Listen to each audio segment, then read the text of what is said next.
Blog Talk Radio. Hallo, mein Name ist CoCo. Ich stelle den Gastgeber dieser Show.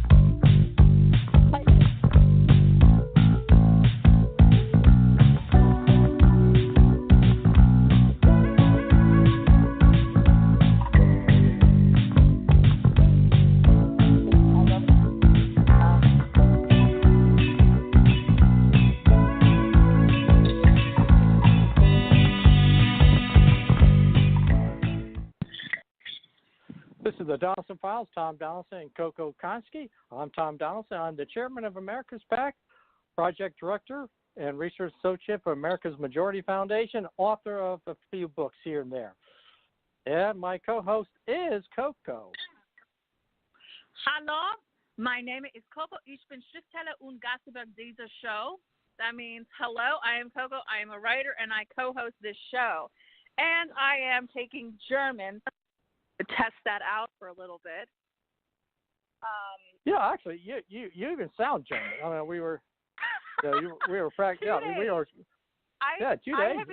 So I recommend this program for everyone. I mean, if I can learn pronouns and distinguish he from she, and I'm able to read sentences in German, and I can translate them in English without having the English in front of me. And I can have like small conversations now. It's only been 2 days. I'm on my second day. So yesterday I spent 5 hours studying. It's not easy, but it's super cool and it's super rewarding. So I don't know if you know about this, Tom, but when a person learns a second language, it actually helps battle against dementia and Alzheimer's. No, I did not know that. Yeah, so it's very important for, I always think it's very important for people to learn more than just one language. I now I'm learning 3, English, Spanish, and now German. I don't know, I've always been fascinated with Germany, which is so weird since I'm Jewish. Like, really quick funny story. Yesterday I was watching the NCAA game, Virginia, I believe. Yes. They won. And I was conversing in German with someone, and I said, God, I wish I was in Germany right now. And the guy turned to me, he goes, if it was 1945, you wouldn't. I just thought that was really funny. Yeah. But no, it's a great language. I love it. I totally recommend. I got it through the Rosetta Stone, so I recommend people to actually use that because it's helping me incredibly. So yeah, learn a second language. Well, actually, I've been trying, like I say, myself to try to learn a little Spanish. And my daughter, who's fluent in Spanish, who basically knows enough Italian to go from place to place, she's actually did study a little German, Hindi, and also her thesis was dealing with ancient Mayan languages. Oh, that is so cool. That's very impressive. That's very impressive, actually. Yeah, I've always really wanted to speak German for some I just love German film, Fritz Lang, obviously, and I had been watching this movie in German and I've been kind of understanding it, and I was like, you know what, I'm gonna go take German, and I just did it. I signed up for the classes. I'm on day 2 and I've done about 10 hours of studying altogether. So literally. Yes. Yeah. Well, but cool. We cool. have a lot to talk about. I guess a lot's been going on actually. Afraid I really didn't. I really haven't been paying attention too much to the news. But I'll see an article pop up every now and then. I'm like, oh God, okay. So I'm pretty sure you know more than me. So why don't you tell me what is going on? Well, I'll tell you what, before we go, because you and I were talking about our weekends, and my weekend was really great. I spent Sunday. Anybody who would know what that is? Lovely. Yes, I think we do.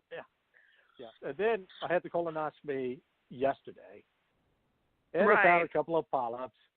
And so today, and so the doctor comes in. I'm like half out of it. You'll get the results 3 to 5 days. So I get out of my gym get out of the gym,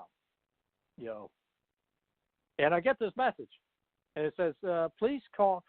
I have the results of your colonoscopy. Please call." And I'm like thinking to myself, "Oh my God!" I thought it was 3 to 5 days. Here they are, less than 24 hours. Oh my God, what could it be? So I called the lady up, and she says, "Oh no, you're fine. You're benign. Everything's cool. You're going to be on our 5-year plan or whatever. We'll see you in 5 years for another colonoscopy." Da da da. And then I said, "Well, why did you call so soon? Because you said 3 to 5 days, and you scared me." And she said, "Oh my God." He said, "Well, I got the results as soon as I get I get the results 24 to 48 hours. As soon as I get them, I just start calling people because I don't want you spending the whole week worried about it." Well, so. Oh my God. It was like crazy. It was absolutely crazy. But you were in Santa Barbara, correct? Yes, I was, but I've also been. I enrolled myself at a program at Harvard. So I take online classes there, and I am basically, like, my major is political philosophy. And I thought it would help, doing the show on politics. I thought, it'd be really useful for me. And my God, I forgot how hard college was. I went to USC, and, I really didn't have a problem, studying. But my God, the first introduction was like a 2-hour lecture, and then our assignments are we have to read Homer's Odyssey followed by Iliad, and it's about roughly around 2,000 pages. So I'm gonna have no life for the next year, so that's okay. Okay. Oh, then you go off to Britain. Yeah. Okay. That was my weekend. You're right. Yeah, we got so much in the news over the next 2 days. So I'm going to let people know we're going to be covering a lot of materials. We have the Israeli elections, which I'm going to hold off until later because the results have not. The last results I just checked is they got the Likud party up by 5%, but I'm not sure. That's like 28,000, 228,000 votes. So I don't know how many more. So I have to assume that's just the beginning. And so far, all of the exit polls, and the exit polls are crazy. They got 2 of the polls have this thing even. They got a third exit poll that has the blue and white team winning by 4 seats. Both leaders are now saying we're forming coalition governments. And by the way, people have to understand one thing about parliamentary systems. People, we get a controversy about the electoral college here. And here's the thing: in a parliamentary system, it's not which candidate gets the most votes. It's which which political party gets the most votes. Mm-hmm. Who wins all this? Who gets the most seats? And then they form. If they don't have a majority, then they have to go form governments with like-minded parties, who, by the way, have to reach a certain threshold. Mm-hmm. And so we don't know any of that right now. So, we're going to, hold that off until tomorrow because I think it's going to be very important, about Israel, who runs it, what the situation, what the government's going to be, and go on from there because obviously it does have an impact on the United States. So that's going to be there. We got the Department of Homeland Security. You're going to have a new head of DHS. Right. And it looks like the Secret Service. The head got fired. Yeah. He got fired. I can kind of understand why he got fired, though. Yeah. Their job is basically to protect the president, and basically someone infiltrated that. And so, God, and I'm never defending Trump, I swear to God. But I understand why they fired him. Yeah. Well, the bottom line is, one of the things they bring in this person, and I guess they didn't assume, and they put in a flash drive into her computer. And I guess it didn't occur to these people, there might be some malware or self-destruct aspects to it. Because I don't think they got what they needed. Well, yeah.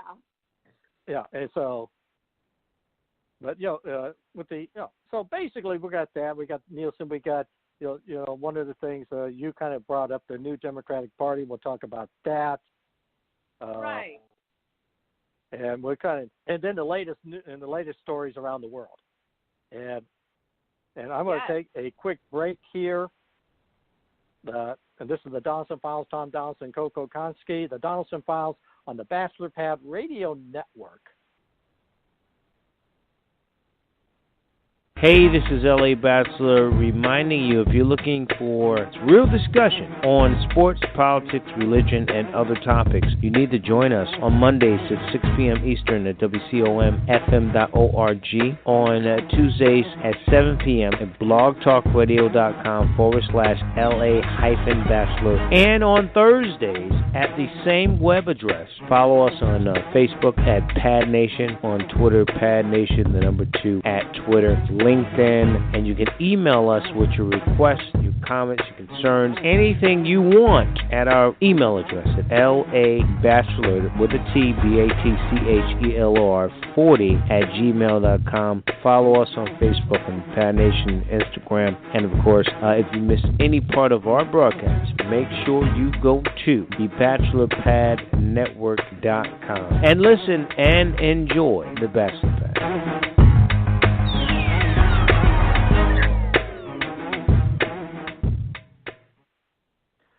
Yes. So the Bachelor Pad Network is tonight. Jim Williams, we'll be joining him along with. He's going to be talking about the Kirstjen Nielsen firing and the latest on the immigration policy. Virginia winning their first national title, and the Baylor women winning theirs, and an early look at the Major League Baseball, among other things. So stay tuned. Jim Williams is one of those guys. He can play, as they say, both sides of the fence, politics and sports. All right. Let's talk about the new Democratic Party. You kind of sent a note, to talk about that. So, what is it you want us to?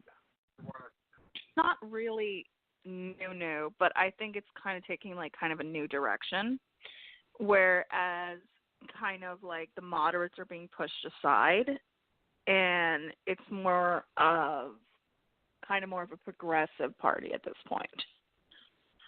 At least that's what I feel. I was going to use the word socialist party, but yes. I don't want to go that far. But yeah, pretty much. And I think when we were talking about Joe Biden, and if he is on that ballot, I'm voting for him. I love him. I think he and the thing is he's the most moderate, and I think a lot of people are kind of scared about that because I talked to some conservatives, and they would like to see him run. They would vote for him, and I think that's kind of unusual. But for me, a lot of people, his derailment of his campaign. I mean, that's basically what I'm going to call it. Making these ridiculous accusations, right as he enters the race.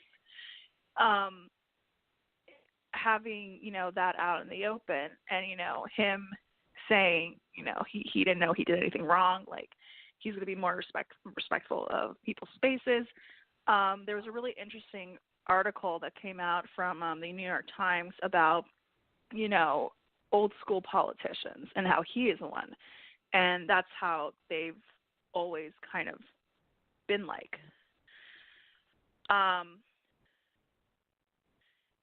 So, I mean, I don't know what your thoughts on Biden are, but I think he would probably be the most moderate of the Democratic candidates, I believe. Well, my view, like I say, my view of him is rather, I view him as a hack. I mean, he's a demonstration in Washington that mediocrity can get you a long way in Washington, D.C. But I mean, he's been there, for like 44 decades. Do I think he's a brilliant guy? No, but the problem, I look at that party. I mean, I look at the party today, and I see Bernie Sanders. Actually, I wrote a book on the subject while I'm at it, The Rise of National Populism and Democratic Socialism, which is available through Post Sale Press. And I do talk about, that this was the trend after 2016-17. This is where the Democratic Party is headed. And they are headed in that direction very quickly. And I think they are leaving a lot behind. And I think, to me, I mean, at this point, the polls, so far Biden has held his own in the polls, even after all of this. He's been holding his own. And I think part of that is what you just stated. Where else do you go? Because we know one thing, Biden, may be your best choice to take on Trump face to face. The other candidate, and certainly, I just think it's going to be hard if the economy stays the same. Can you run with a Bernie Sanders as your president? Or even, let's say, some of the other candidates are essentially mimicking him. There are times in which I feel like there are people to the left of Bernie. When you're that far, I'm going to use the word, you're a socialist. and I think I look at their proposals, and you look at it, and you're looking at a complete transformation of of our society, what we have today. I mean, this is in fact becoming a socialist party, and that to me is like you look at Joe Biden. I mean, Biden may be that one last shot to keep the party from going to full, as they say, the full Monty when it comes to socialism. That's my view. Yeah, I mean, look, I don't like Bernie, but I mean, it's just, my problem with him is his supporters and how rabid they can be, and how,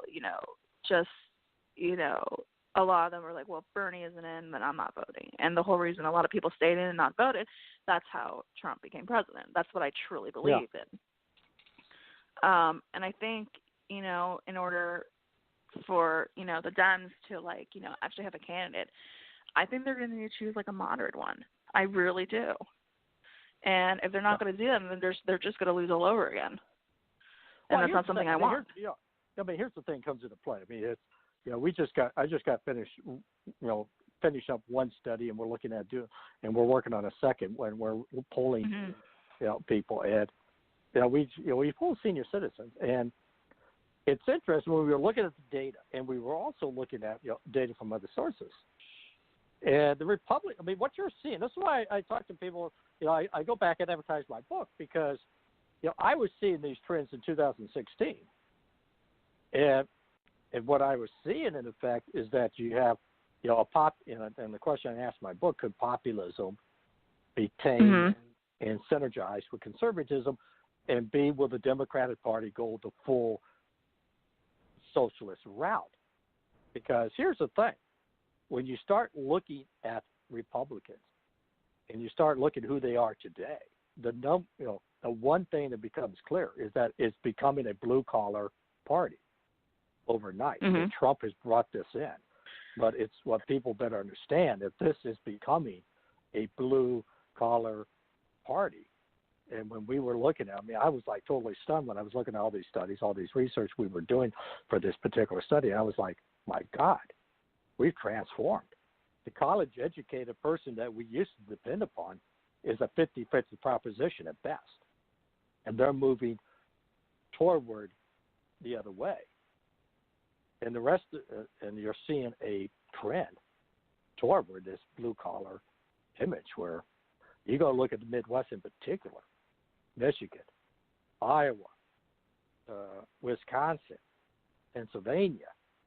And the question comes into play, which Democrat is going to be able to say, stick with us? Because there's some point I made earlier, and I'm going to make it again. 6 million people who voted for Obama voted for Trump.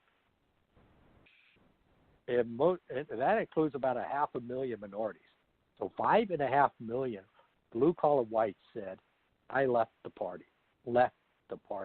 They voted for 2 previous elections. That's a lot of switchover.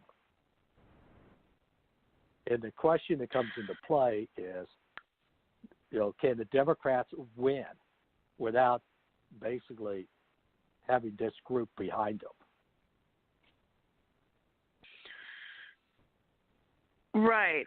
I mean, and I think right now, like, politics is so screwed up right now. I think, we're heading into, like, even more disastrous, like, settings. Because everyone is just, like, so against each other. And it's I don't think I've seen it at this point in a very long time, at least not in my lifetime, where it's to the point where, just everybody's fighting, like, within their own party. Yeah. Within their own party. I'm not talking about Republican or Democrat. I'm talking about within their own party. And I think people need to, like, set aside their differences, come together. If they want to win, then you need to find the best one, not the one that you want to win, but the best one for it. Well, here's the thing. I would say the Democrats today are in the same position the Republicans were in 2015, 16 when Trump made his run. There were a lot of us who were thinking about Trump and say, okay, who is this guy? And the question came into play is, what would a Trump presidency mean for the Republican Party and conservatism? And I think here's the interesting aspect. When you start asking Republicans today, they're in some ways the more unified they've been probably since the days of Reagan, in the sense that there is a sense that there is a synergy that's there. One of the points I made in my book is I talked about, there was an article written by, Rich Lowry and Ramesh Pomero of National Review in February 2016, where they basically outlined an agenda, which basically was what I discussed in my book. And I look at the agenda that they wrote in 2016. This was February. And remember, at that time, Rich Lowry was part of the Never Trumper movement. National Review, just 2 months earlier, wrote a whole piece where, it's Never Trumpers.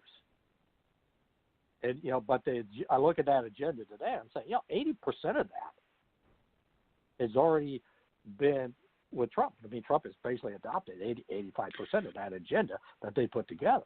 So it's now coming to, the question comes into play is, because here's the thing, the way I would do it, because I love to, I love talking to Lauren Bice when we bring her in from a European correspondent, because in Europe, populism is all over the map. You don't see any synergism of conservatism and populism like you are seeing here in the U.S. Call it the taming of populism, where you're basically seeing, a coalition where we're finding interest that keeps us together. And the Democratic Party is going through that now, in the sense that, and the question I would throw back is, you've brought this up yourself. When Howard Schultz feels like he can't be part of the party, what does that say? Because you've talked about Harold Schultz, and you've made that point. Why isn't he running as a Democrat? He should be. I'll let you kind of. Yeah, I think that's a huge mistake if he's not. Yeah. I think that's a huge mistake on his part. Yeah. It may be a huge mistake, but here's my question. Should he do it, and what would be the impact? Are we good? Because he's becoming a more moderate view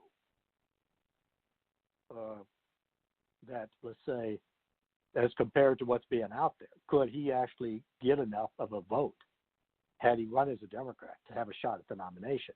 Or would that have split the party? Your thoughts? Well, like I said, I think, his one mistake is, running as an independent, because, like, let's face it, independents don't win. I don't really remember a time like we never had an independent president. Yeah. And I don't think that will ever happen, to be honest. I think everybody's just so divided, and I think that in order for, for the Dems to win, like, you need to have someone more like Schultz or, Biden, where they're basically kind of like middle of the road type, if you would say that. And I think right now, like, there's just so much, like, people eating their own at this point where, if you don't like Bernie, then, like, you're not really a Democrat, or, if you don't like Biden, then you're not really a Democrat, and it's like, it's just kind of like never ending. But I think it's a huge mistake for him to run as an independent, because I don't think he will win at all. At least if he runs as a Dem, he may score some points. Who knows? But yeah.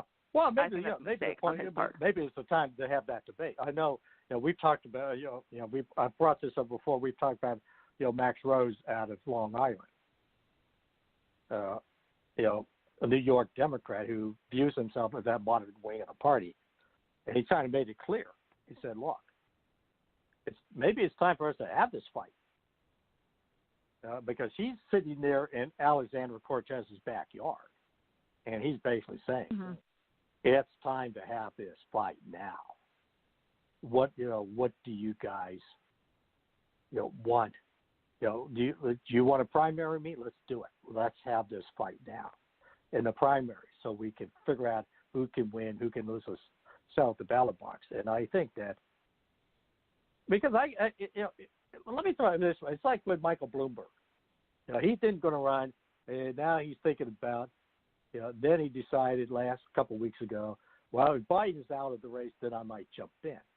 And he's kind of made it clear, he thinks some of these ideas that have been promoted are very extreme. And we know, and like I say, he's been a mayor. So we know, what a Bloomberg administration partially is going to partially look at. I mean, obviously New York's not the United States, but certainly, there were some things he did I always thought was crazy, like, running around taxing, or forcing people. Oh, yeah, it's like at baseball games. You could not buy a big Pepsi. They would only allow to sell you a 12-ounce Pepsi, because he wanted to discourage people from having sugar. And, of course, the people at the ballpark did not lower their prices. So you're basically paying them at that point. When I went to a ballpark, I said, well, I might as well just have the beer, because it's the same price than a 12-ounce, 12-ounce Coke.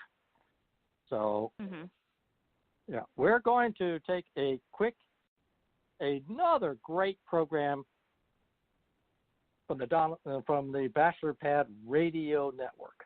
Join Barry Barnes for Locker Talk on the Batchelor Pad Network as he presents NFL news and evaluates players. Fridays at 9 a.m. Eastern at blogtalkradio.com.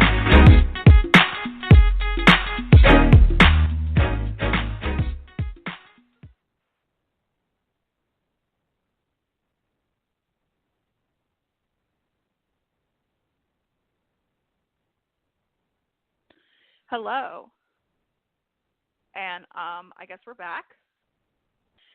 So, we've been discussing about Biden. We've been discussing about, the future of the Democratic Party. And, if you guys kind of want to just, like, chime in wherever you are, if you guys just listening, that's cool, too. I think, it's really important to have an informative discussion about, like, all parties, whether, you're far to the left or you're far to the right, or you're just like in the middle of the road, and that's fine, but it's really good to just like kind of have an open discussion about it and not, really take it all so personal, because politics isn't personal. Well, it isn't, but like I say, but when the stakes are high, here's the aspect that I would throw. When the stakes are high, and the one aspect that you have when government becomes more and more powerful, the stakes become higher for a simple reason: power. Whoever wins power. One of my best examples of this is when I lived in Indiana. It was in the late 70s, early 80s. Literally, whoever won the governor's seat got 70% of the license money. 20% went to the loser, 10% went to Rhodes. Dang. But trust me, there were people who did, who were basically told in effect, if you want to keep your job, go out and campaign for our guy. Because this is what I mean. When you get to that point, when government starts becoming bigger and you are dealing things with, which we'll discuss a little bit later, the Green New Deal. You're talking about, basically changing healthcare totally. As two examples, you're talking about changes, transformation that affects hundreds of millions of people in this country and tens of thousands of businesses. We got a call from Columbia, South Carolina. The Swamp Girl. Oh, how you doing, ma'am? I'm doing pretty good. How are y'all doing tonight? Hey, we're doing Real great. Good. Thanks for calling. Yeah, I've been listening to what you're saying, and I have been pretty much kind of an independent voter. I mean, I voted for Clinton. I was a Democrat for a long time. Then I liked some of the stuff with Bush, and I've gone back and forth with the voting bracket, and I consider myself pretty much middle of the line. Right. I like the political arena. I find it amusing. I have fun with it. And, I poke fun at people's passions and stuff a lot of times. But right. I think it's, you were talking earlier about the Democratic Party. They need a platform. They need something to run on. Trump ran on the immigration stuff, which he hasn't done. I mean, I'm kind of sort of in agreement with the lady named Ann Coulter, who's like totally his enemy now. But the problem is not one thing. I mean, they're trying to throw, it's almost like throwing spaghetti against the wall and seeing if it sticks right now, and I think the Democrats are doing that. Whereas if they would just be consistent with what they want, look at me. Look at an independent person. Look at somebody who, I do believe a lot of people have animosity toward people that just step across the border and get welfare checks or get assistance when they're struggling with, like you said, prescription costs. How do you get rid of prescription costs? Go back to competition. Somebody will bring the price down, just like Dollar General. And right. it's kind of like that simple. And I think if the Democratic Party would not be so animus toward capitalism and make that the enemy, but work instead toward, okay, you want free health care? Well, everybody needs to put into the pocket. Everybody needs to put into this pocket, but not to the point where I'm paying for my neighbor. And if you could sell that to people, I think it would be a little bit better for them. But right now, they don't have a platform. They're just out there floundering. Okay, Coco, your thoughts? Yeah, I agree to some certain extent about that. Pretty much like, I always feel like, the Dems are really fighting into each other, and, it's either you support Bernie or you're not a Dem, or you support Biden and you're not a Dem. It's just so much animosity towards the inside filtering the party. And, I've talked to a lot of Democrats who are like very pro-capitalism. And, when I tell someone, no, I'm a Democrat, but I am very pro-capitalism, it's like a shock to them. It's like, we never heard of that. And that's like really not true, because there are a lot of us out there that are like this. Well, yeah, the Starbucks guy, if you look at him, Yeah. And I mean, he's made a business, made this, and he knows how to work it. That's just I'm going to follow up with something, because about 3 weeks ago, you had a conversation with was it an Uber driver, Coco? Me? And you were mentioning to me, the two of you got in that same discussion, like, that you two were kind of sick of the fact that you mentioned Democrats come up socialism. We're not all socialists. Now, do you remember that conversation you had? That you kind of brought 5 months ago. Oh, 5 months. That was like 5 months ago. Well, it just seemed 5 weeks ago. 2 weeks ago. It's, I thought I was having Alzheimer's for a minute. I was like, wait a minute, I don't remember that. Yeah, absolutely, I remember that. The guy was from Boston, and we were talking, and he was a Democrat, but he was just so sick of the fact that everybody kept labeling him as a socialist when he wasn't one. So, that is like one of the problems, us Dems have. It's almost like, when someone who's like a conservative, you think they're like, super, super to the right, when a lot of that is not the case. So, as we were talking, he was just like, he was just so like upset at the fact that everyone, because he's a Democrat, that people will say he's a socialist. And I've had that problem too. People say that to me. Yeah. Well, that's okay. Swamp Girl, you kind of made a point. You've been independent.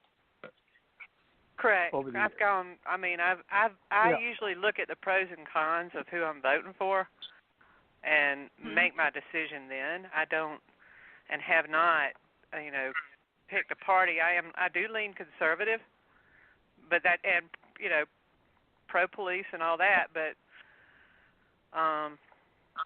I disagree with a lot of the Republican platform on some things, and I disagree with a lot of the Democratic stuff right now. Right. Yeah. Well, I let me ask you. Understand where you're coming from. Okay, let me ask you one question, Swamp Girl. What is it about Republicans you don't like, and what would somebody like CoCo have to do to get you to vote for their guy?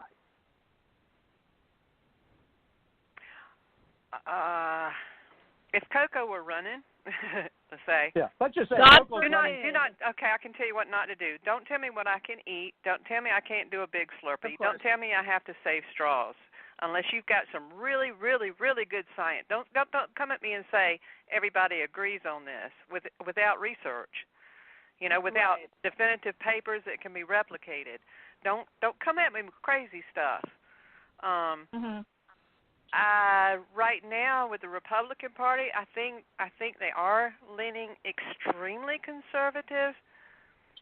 I live in a neighborhood where we are multicultural. I love my neighbors. I don't ask them if they're here legal or not. I'd rather help them learn English and talk with me. I love their stories, and I love that.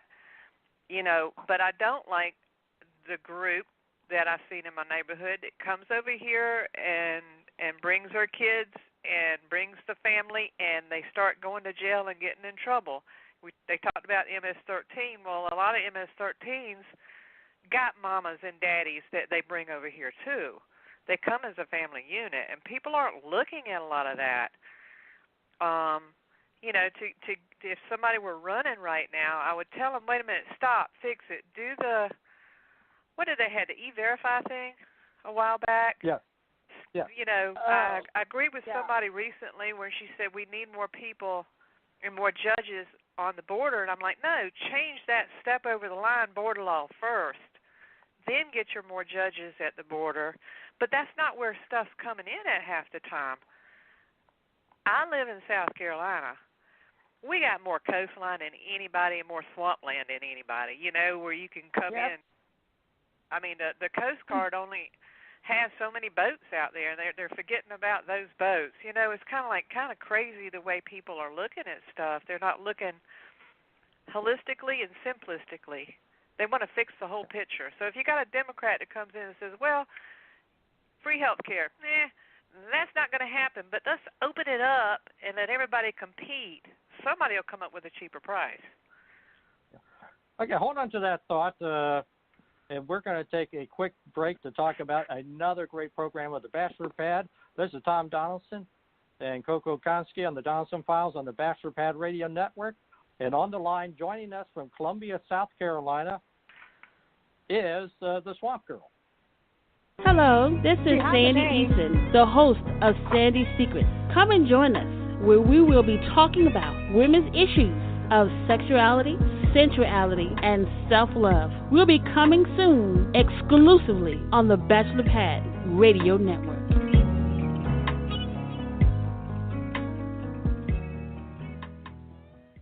Yeah, Sandy's Secrets. It'll be coming live. We'll give you more details of what the time factor is as we approach its introduction. And by the way, if you want to know more about Sandy Eason, last week's show, last Wednesday's show, you can go back on the BachelorPadRadioNetwork.com, push in the Donelson files, and you can hear. She was on our show as a guest, so you can actually listen to what she has to say. Smart young lady. Of course, everybody, in my view, is young anymore. So, but yeah, okay. I was gonna. Well, hold on. I was gonna say to you, our caller has a first name, I think. Yeah, Pam. Well, Pam. Okay. All right. Great.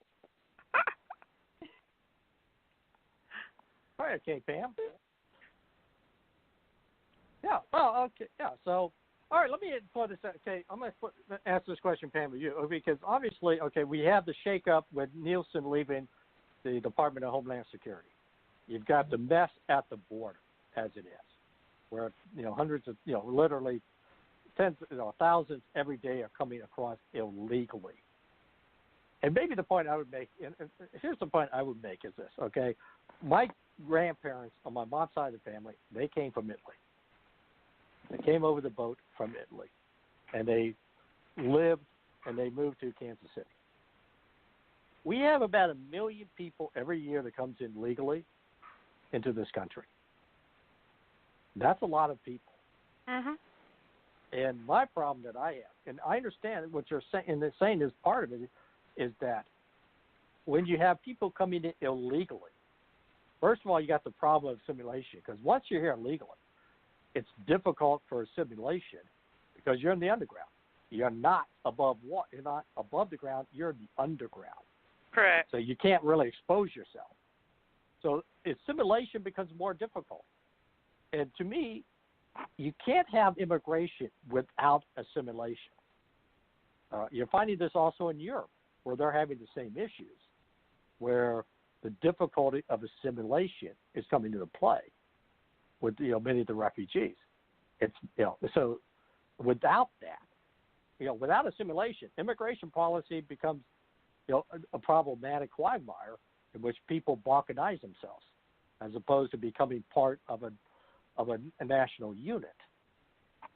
And that's where it says a nice way of putting it is like I had a family member put it to me this way. I want people to knock on the front door, so I invite them in. I don't want them sneaking in the back door and slipping into my kitchen to get a bite to eat.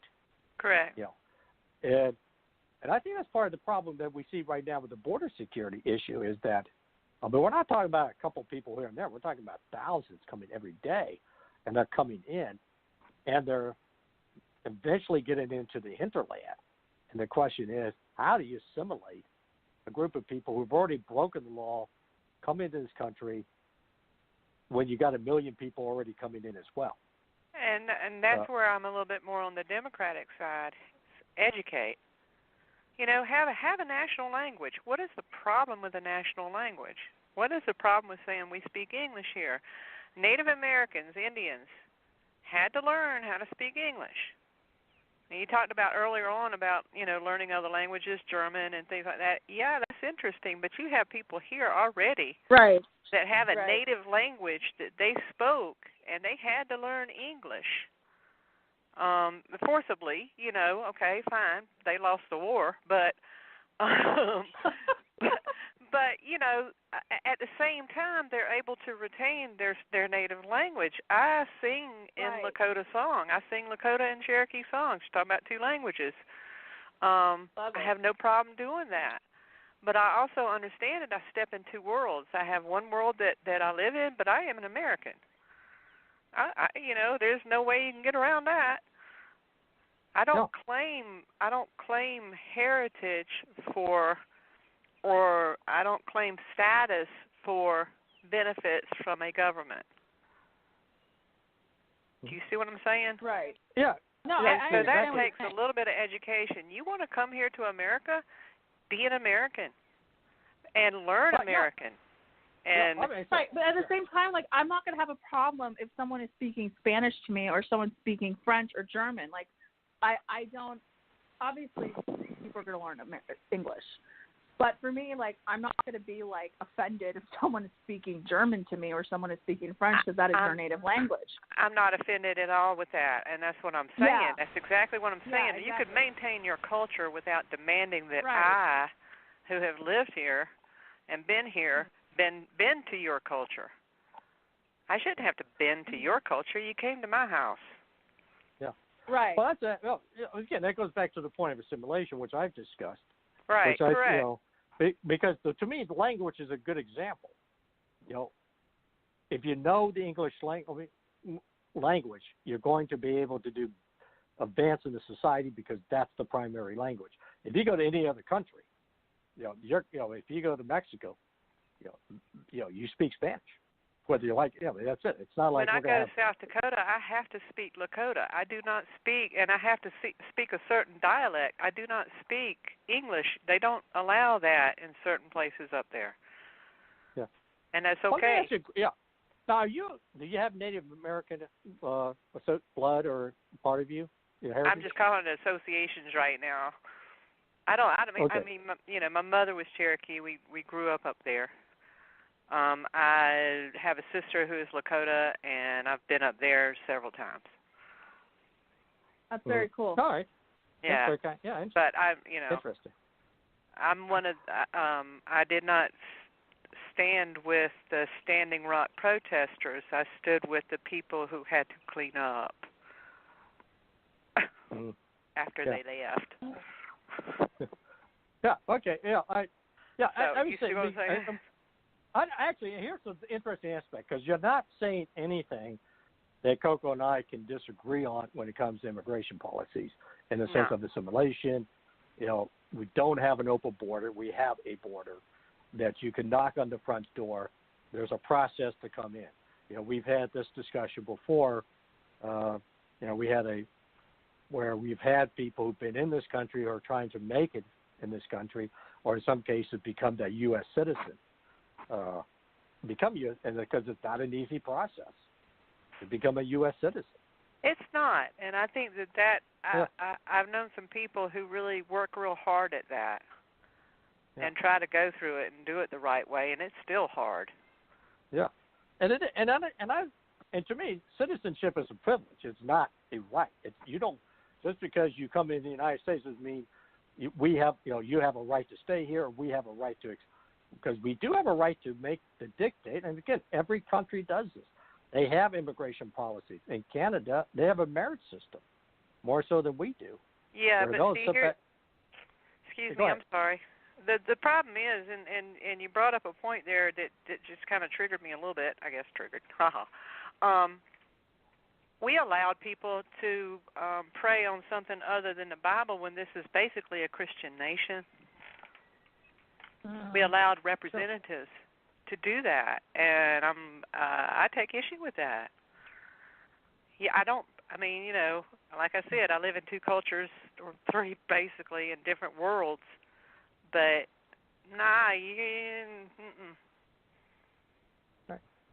All right. Okay, CoCo, what are some of your thoughts on the immigration side of the equation, what she's saying about the culture? Because because I know your parents were from Cuba. Correct? Right. Yes. So, and you mentioned to me one time, Spanish was the language you learned first. Yes. So Spanish is my first language. So kind of talk very briefly about, your adjustment and maybe your parents' adjustment and how this all fits into I didn't really have an adjustment.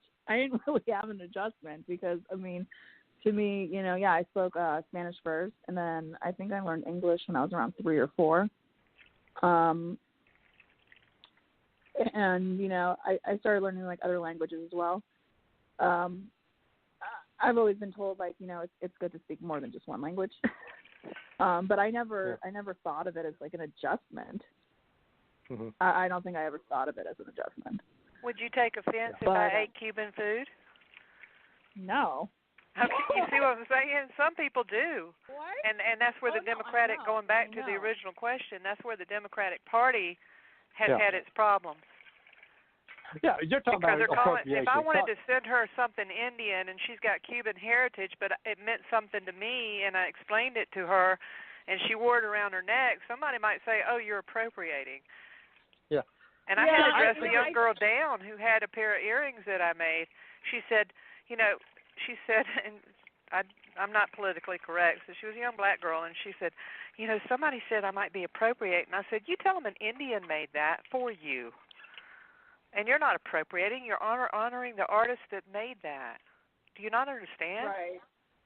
Yeah, I mean, I think, the whole appropriating, I kind of have mixed feelings on that. I would never tell someone, no, you're not Cuban. You can never eat Cuban food. Like, I think that's absolutely ridiculous.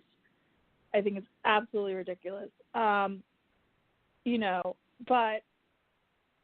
I actually, for Halloween one year, I wanted to dress up like as an Indian, and I got yelled at. I got really severely yelled at. Yeah. Well, I'm going to put it this way. Here's my view of cultural appropriation. Namely, this is how societies progress. They adapt from other cultures. Take a look at the English language. You look at the English language. Right. I mean, we literally have 500,000 plus words. A good portion of these words we adapted from other cultures. So that to me is that's why I find it so bizarre, because to me part of progress is adapting the best from other cultures and bringing it in the earth. And when you have a nation of immigrants, the idea that you're not going to accept the best from that culture is, again, it's national suicide, because, people bring in things that are beneficial to society, beneficial to our culture. Whether it's Chinese food or just even new words to our language. English is one of those languages that keeps evolving on a day-by-day basis. Mm-hmm. And so that's it. And that's, basically, the way I kind of view it. And that's why, to me, with that cultural appropriation, when people say that, I'm going to say, dude, are you against progress? Because that's what you're talking about. You're talking. Yeah. Well, there's a difference between insulting people, but I don't see, even, let's say, dressing up on a Halloween. Because you're not doing this in spite. I would never take offense at it. I would actually say, hey, maybe you need another ribbon, or hey, maybe you need this, or maybe you need that, and let's get your outfit together. Me and my brother dressed up at Cowboys one year. I guess that was pretty bad. Oh my God. Yeah. Oh my God. God. That was when we were little kids. He was Roy Rogers, I was Dale Evans. Come on. Yeah. Well, that's my point. It's you get to that point where. And this was up on the Cherokee Reservation too, so whatever. Yeah. Oh my God. So, that's the kind of thing that I just laugh at. I told you earlier on. I just get tickled at, because we always sat down on Thanksgiving Day and rooted for the Redskins to win a ball game when I was young. And that just totally flipped. Well, yeah, I can tell you a little secret there, because I grew up a Redskins fan. I was from the Washington D.C. I was raised in the Washington D.C. area, and that was the football team. That was the football team I grew up with. Yeah, so. Well, we would sit around one TV that was up there on top of the mountain that could get a signal, and there might be 40 people in the room, but we were pulling for the Redskins. Yeah. All right, tell you what, we got coming in from us is the founder of the Batchelor Pad Radio Network, and he will be having his own show coming up very shortly. L.A. Batchelor, come on, L.A. Oh, good evening, Tom. Won't take much of the rest of your evening. I just had to, I don't normally chime in, but when I hear some of the rhetoric that's going on and people laughing about it when it comes to ethnicity, being an African American, I find it very offensive, especially if that person is Native American and they don't see any problem with the word red skin, which most Native Americans that I know, that in my family, have a real problem with it. Furthermore, I don't recall the United States of America being the country where Christianity was the religion. So it's called freedom. So if I'm a Muslim and I'm told to be an American then I should have a right to pray to my God. So Christianity is not the religion for the United States. Right. Christianity is a religion in the United States. And some of this conversation, again, freedom of speech and all that, and your show, but some of the laughs and all that kind of stuff, if somebody dressed up in blackface or call me a nigger, I ain't going to laugh. I'm not going to laugh at it. So if anybody who's got an ethnic group, is a part of an ethnic group that this country tried to cleanse from the planet, can't understand that that's appalling to their own group, then they damn sure ain't going to see it appalling to my own ethnic group. That's all I got to say. Okay? You know, it's just that's just absolutely ridiculous. And all this little country time, you know, hillbilly talk doesn't fly with me. So I'm just speaking my mind. I appreciate the viewpoint. I can only tell you how I grew up and what we did and how we did. I can't, and that's the whole thing about it. It switched. Somewhere it switched. And I appreciate the viewpoint of that. But right, but if you're Native American, you of all people should know the ethnic cleansing that this country tried and continues to try. If you got a drop of Native American blood in you, you should be appalled at that. I would never. We don't even say Redskin. We say Washington Football Club. We don't say Redskin, and I'm black. I appreciate it's your appalling. I do. I'm telling you, that's just what it was. That's what it was. Well, just what it was and just what you're saying is two different things, ma'am. I mean, you're Native American, right? It's not an issue. It's an issue for you. It is not an issue for me. I pray. Yeah. Well, then put on your Make America Great Again hat, and then we'll call it a day, because that's what it's about. I don't have one, and that's the whole thing. Well, that's you need to get one. That I have about the Democratic Party and everything. I don't have. No, I'm not a Democrat. Hook. Time out. I'm not a Democrat. I'm an American, right? The same American that has to be a Christian, according to you, the same American that can't be a Muslim, the same American that it's okay to wear blackface and laugh about it. I don't think that came out of my mouth at all, but no, what came out of your mouth was you're red. You don't have a problem with Redskins. So if you don't have a problem with your own ethnic group being cleansed and discriminated against, then you certainly can't help me. I am and don't care about mine. I am saying that the people that I grew up with and where I grew up at did not have an issue with that at all. Okay, so now it's time to grow up, though. Isn't it time to grow up? Isn't it time to grow up? We can't laugh racism off anymore. It's not funny. Let me tell you something. I ain't about the racism thing. That's the whole thing. You're not going to fix it. Then you shouldn't be laughing at the Redskins stuff then. I am laughing at You'd be a Native American and you laughing at Redskins. You deny history. I'm telling you mine. You're not appreciating how I grew up and what I did. Yeah. You're not appreciating. I don't need to know you personally to know your own ethnic group. They've been trying to cleanse your own group from the face of this earth. I don't need to know you if you say you're Native American. You know what? Let me tell you something. You look at the suicide rates on the reservations. I'll get serious with you. You look at the suicide rates on the reservations right now. You know what's causing that? Kids are killing each other over friggin' Xboxes. We never taught people that. We never grew up with that. That is not part of our culture. Never was. These new things and these new ideas, these people that come up there and they come on the reservation and they tell you to line up and march. Do you understand what march is? Do you understand? Yeah, I do actually. I do. Actually, I do know what marching is. I do.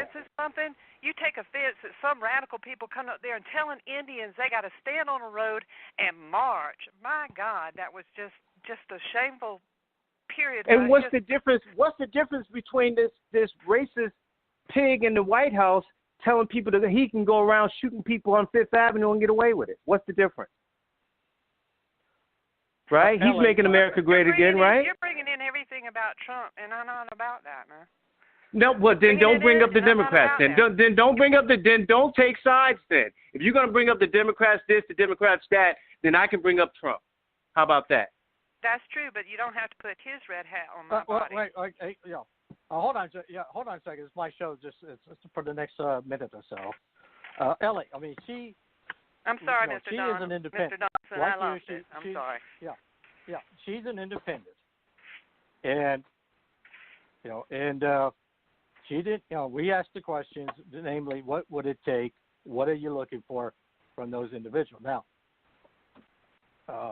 she did not talk about black faces.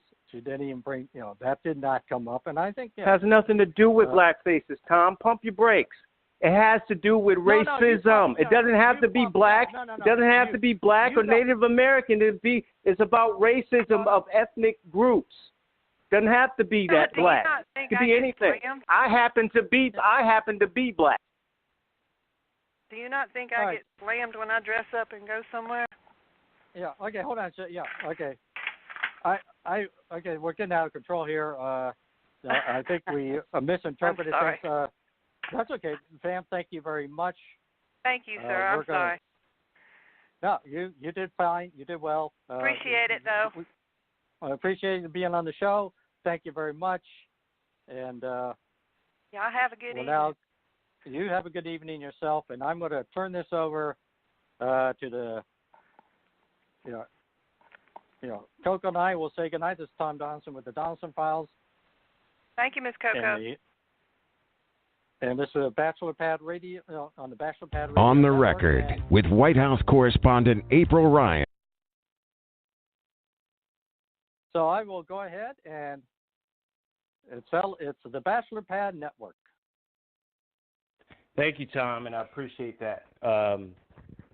And again, I'll settle up time with you or whatever we need to do on that. I appreciate you allowing me to get that and I maybe apologize for my emotions, but I don't apologize for what I had to say. I just, we'll just make sure we do it at a different time. So I do appreciate time. I want to go to Jim Williams. I'm sure you heard the end of that. We didn't even get time to play no music or nothing. We just going right into Jim Williams on the line here. Of course, he's a contributor from the Huffington Post. Hello. I'm sorry, I can't hear you. As I was saying, he is a contributor with the Huffington Post, and of course, he has a podcast called Politically Incorrect. And Jim, I appreciate you coming on and coming into a little very entertaining. Last 5 minutes. Sorry I didn't get in earlier. And no, I didn't expect that. But all I'm saying, and we can move on. I'm not, and I'm sure Tom won't be happy with me later, but that's okay. I'll make it up. All I'm saying is that when you hear conversation, it's okay. Let me put it in these terms, in African American terms. It's almost like when I hear another talking about, it's okay to see blackface. It's okay to be called the N-word. It's okay for any of those things. And so if it's okay for those things, then what did people struggle for? What did people die for? And you have a caller up here or guest or whoever it was, be honest about it, talking about she's Native American, and it's okay to be talking about the Redskins. It's okay. That's not how she grew up. Well, then does it really matter how you really grew up if they've tried to?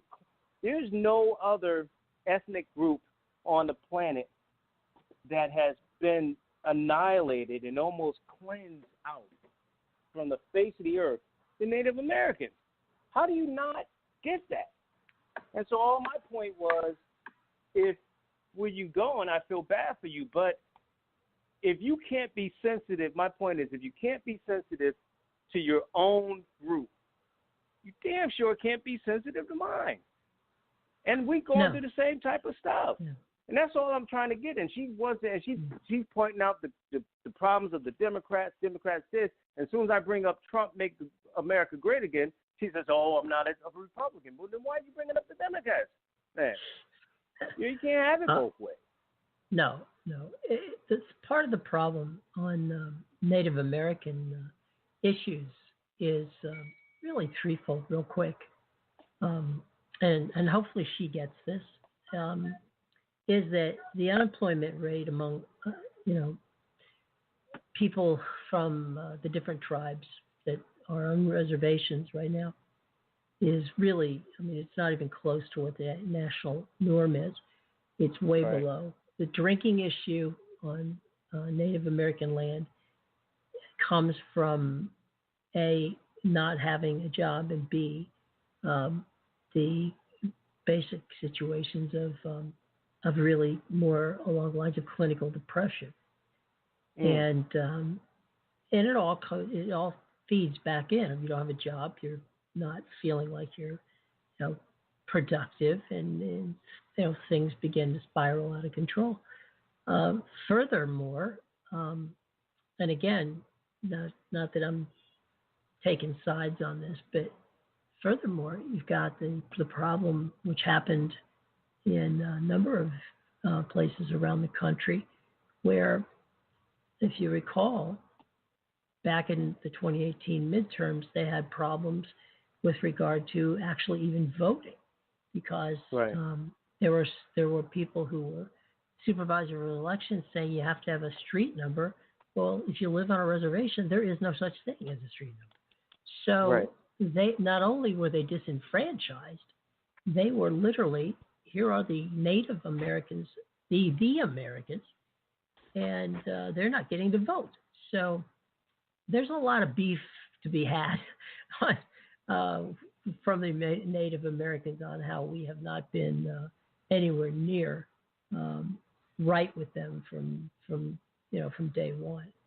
So again, I don't know what she did, how she grew up. I caught the tail end of it, but there's a lot of issues over there with regard to Washington's football team. Why Jack Can't Cook didn't do it, why Snyder hasn't done it. Changing the name is not a tough thing to do.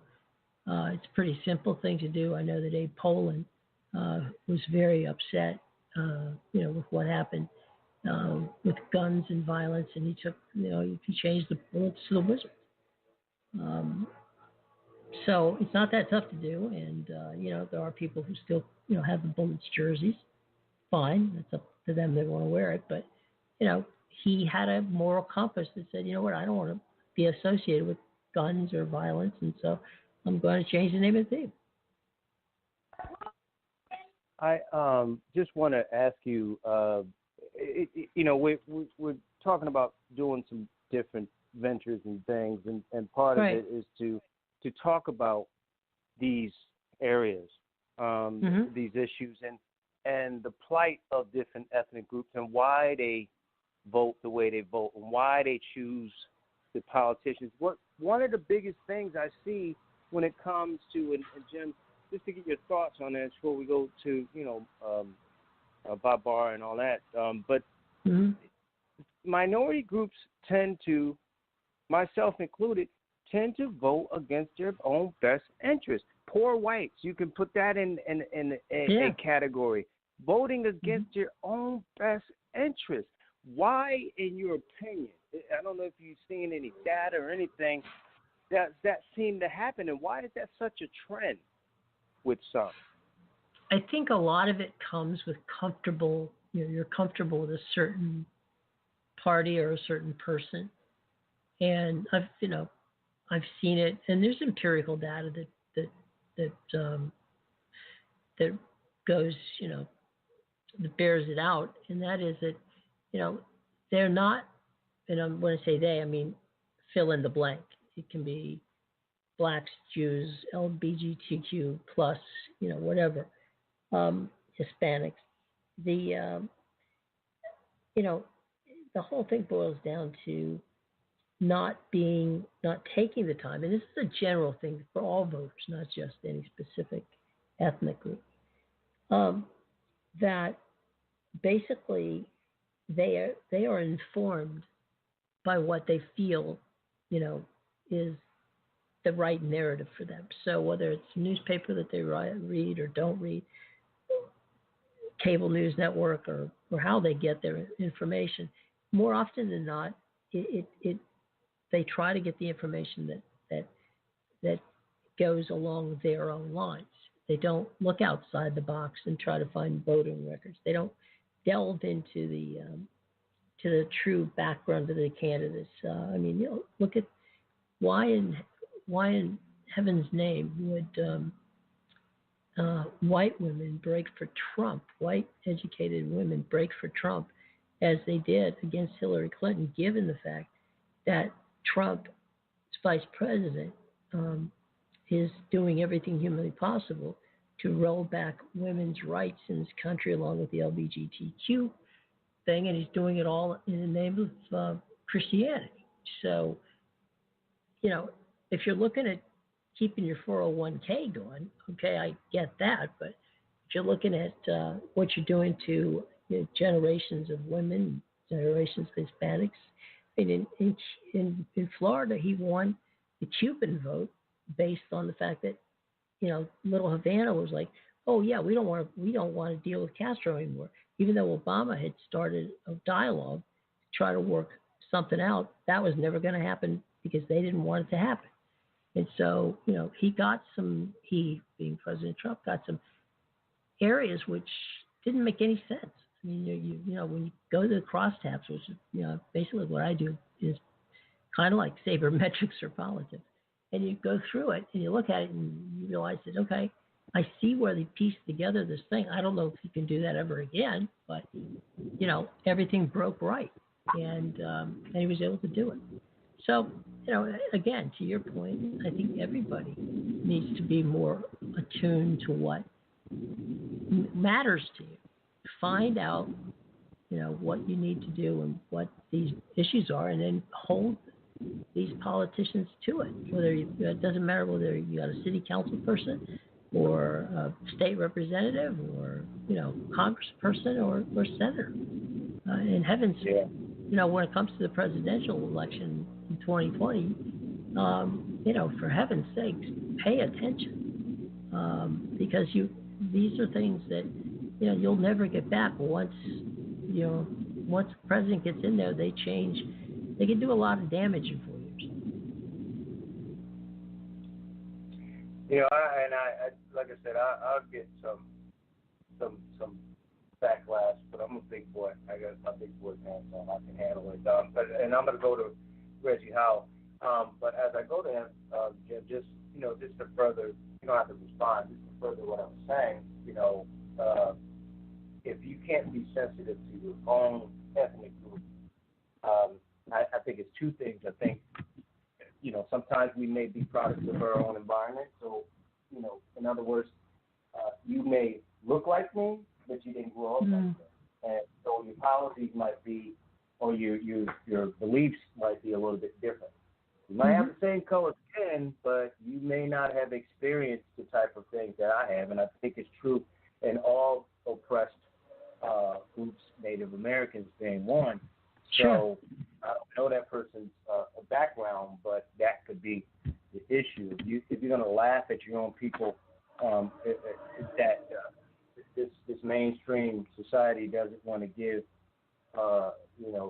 be sensitive to the word redskin, and you think it's not a big deal, then again, if it came to anything, if I came to you and said, hey, can you help me with, mass incarceration, the double standards in terms of criminal justice reform, and you probably won't get it because you never experienced it, and if you don't care about your own people getting slaughtered, then you certainly ain't going to care about other groups getting slaughtered and things of that nature. And that's my point I was trying to make with her.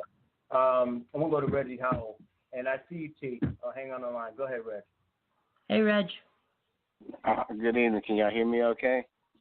Yeah. Okay. What's interesting, there's old saying in Washington that Democrats fall in love and Republicans fall in line. I see two things. I can't help it with this. It seems like Democrats are spinning their wheels. They're upset because the Republicans changed the rules as far as legislating I guess what goes on the floor as far as networking. They're upset because of the rule changes, what the Republicans have done, and now it seems like they have no answers.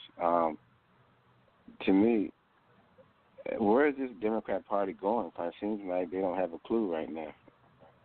Well, I think, Reg, that what's going on is, kind of the same thing that happened in 1976, where the party needs, the Republicans have had this happen as well. They need a cleansing. They need to come together and try to decide who do we really want to be, and are we as progressive, or are we as in touch with what the values are of, are they Bernie Sanders progressive, or are they, or is everybody out in that area? Is it the Obama Biden, which is what Biden keeps talking about? Look, you guys know that in 2018, I talked to almost everybody who ran for office around the country. And to be true, only about 10% of people got elected. And remember, it was a wave election in the House for the Democrats. Were elected on local issues, and specifically, more to the point, on health care. They weren't progressive. The ideas were not progressive. They were mainstream and socially progressive. So I think that what the Democratic Party is going to have to do, because the Republican Party is now tacked so far to the right that that whole center lane is wide open, and that's where the rest of the world lives. So I think the Democrats have to be careful not to go so far to the left that they lose touch with, with the average person.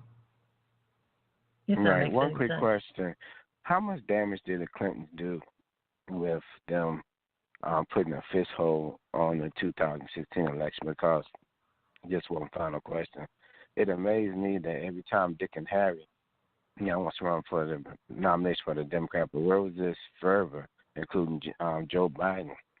Why wasn't it that they want to give her a coronation? Like, we're going to let you have this nomination. Because I blame the Clinton for 45, who's unfit to be served as president, in my opinion. I mean, she was incompetent the way she ran her campaign. She was incompetent the way she had people around her. And my thing was, it was so much baggage around her. Plus, she was a frail candidate when she passed out at one of the stops, and that they had saw her as this frail old white woman that can't lead the country. And here's this gangster, for better words, Trump, who runs the United States just like it's the mafia. So what, you want me to reply about Secretary Clinton? Is that where we're going with this? Yeah, the incompetence of Secretary Clinton. I think that where the problem with Clinton was, she was very bright, and she had a lot of, she's a policy person. The problem is she wasn't a retail politician, which is what her husband was. I mean, Bill Clinton was probably, of this generation, the greatest retail politician personally I've ever seen. I mean, he could go in a room and automatically connect with pretty much anybody in the room.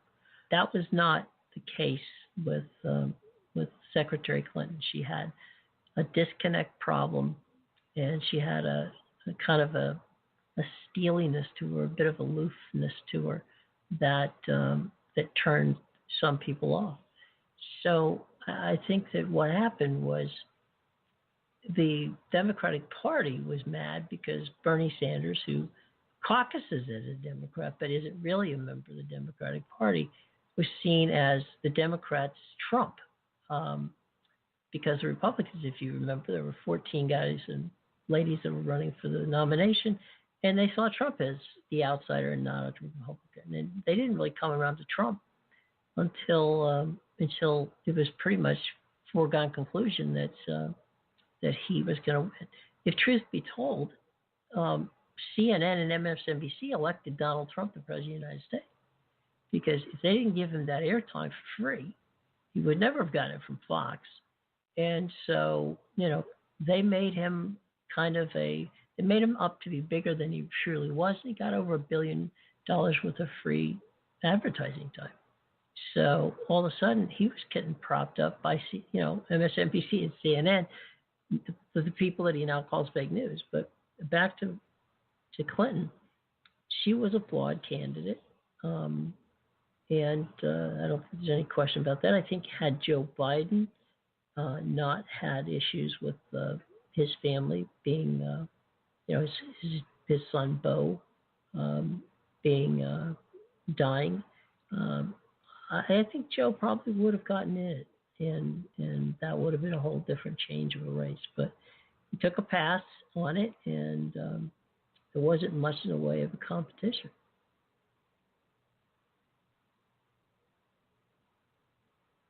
Thank you. Hey, Greg, no problem. Anytime. Jim, I want to switch gears to the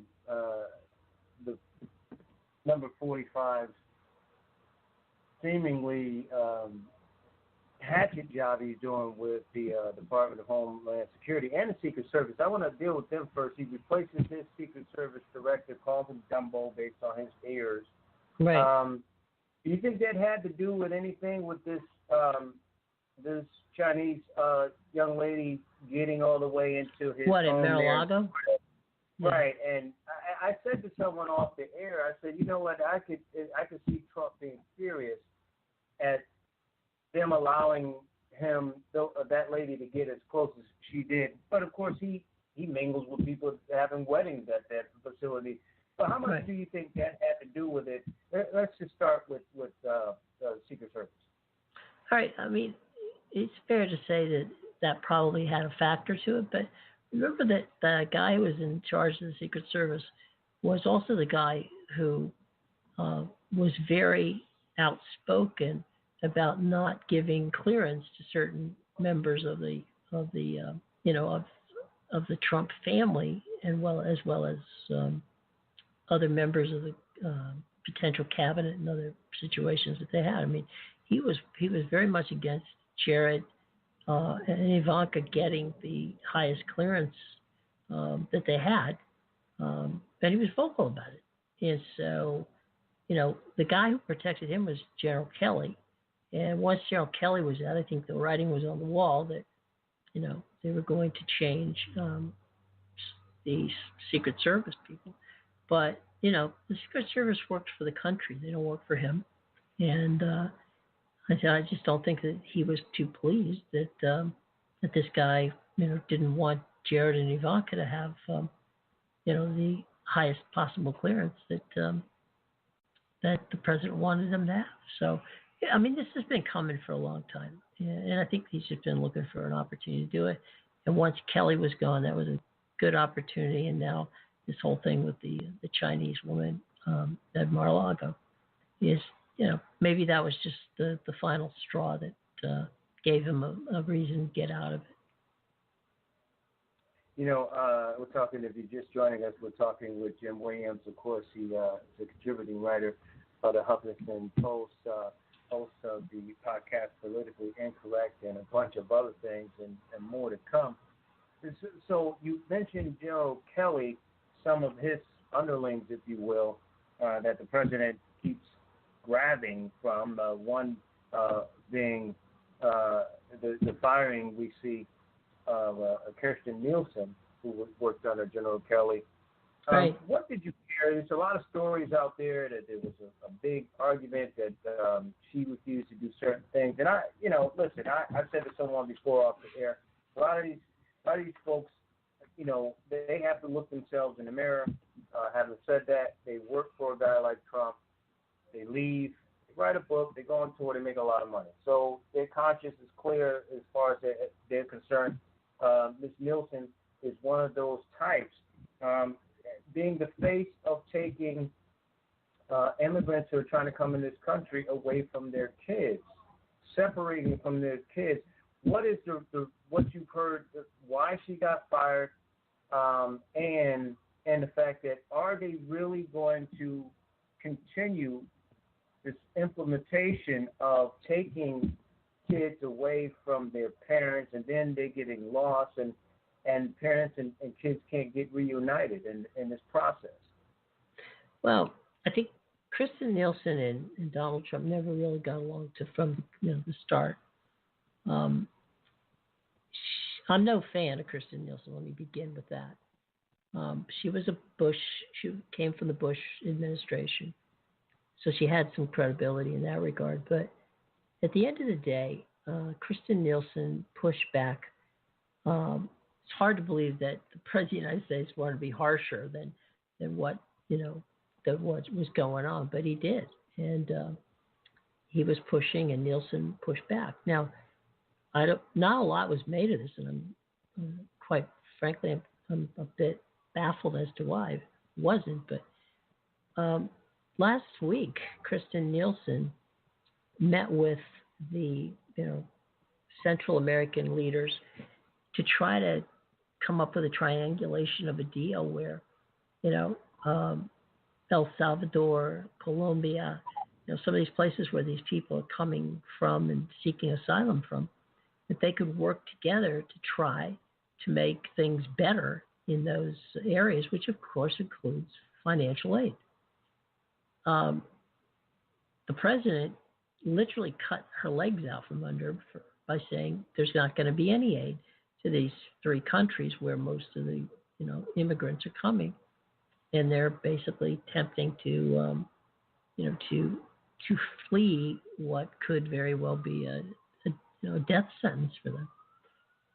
So Nielsen got upset, and the president and she had words, and that was all he needed to know. And he gets all of his advice when it comes to immigration from Stephen Miller, a 33-year-old former someone who went to college with Richard Spencer, who runs the alt-right.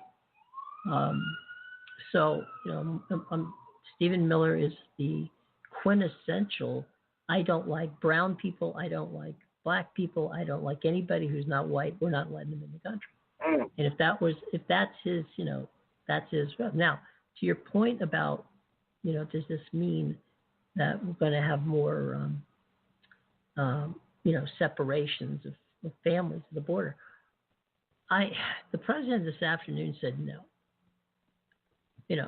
For what that's worth, which, tomorrow in a tweet he could say yes again. But, the whole idea was no. Well, if you're going to close the border, which he's pretty damn close to doing anyway, then you're not going to get that many people. There's 103,000 people who attempted, to get into the United States in the month of March, which is, spiked way high. So why did that happen? Well, it happens because we are not processing anybody. So these people have been trying to get in for God knows how many months, and yet we're not. So everybody goes, oh my God, there's so much going on at the border. Well, yeah, if you take away the judges, right, which they did, and there's only 2 or 3 or 5, maybe 5 judges who can hear these cases, how long do you think it takes to get a case passed through? So, so even if let's assume, and there's good reason to assume, that all these people are fleeing a bad situation, and they have reason to do it.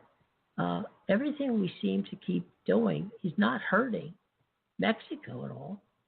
It's hurting these poor people who, made the trek all the way up from, like I said, El Salvador, Colombia, and other areas. And we are hurting because, there are Americans who go across the bridge from from El Paso and San Diego, and they work in the automotive industry in Mexico, because Mexico, the parts that people have in the Chevrolets and Fords go from there over to Mexico and back. So, we have oranges and vegetables, and there's a whole industries that are being hung up because this president seems to think that tariffs, are the way to handle what he seems to feel is a trade imbalance. And if you look at it, it's so bad that his thing saying, "Well, we're going to shut the border." Well, the two senators from Texas went in and sat down with him and said, "Sir, you can't do that." Yeah, and then we backed off of it. Right. Go ahead. I'm sorry. Right.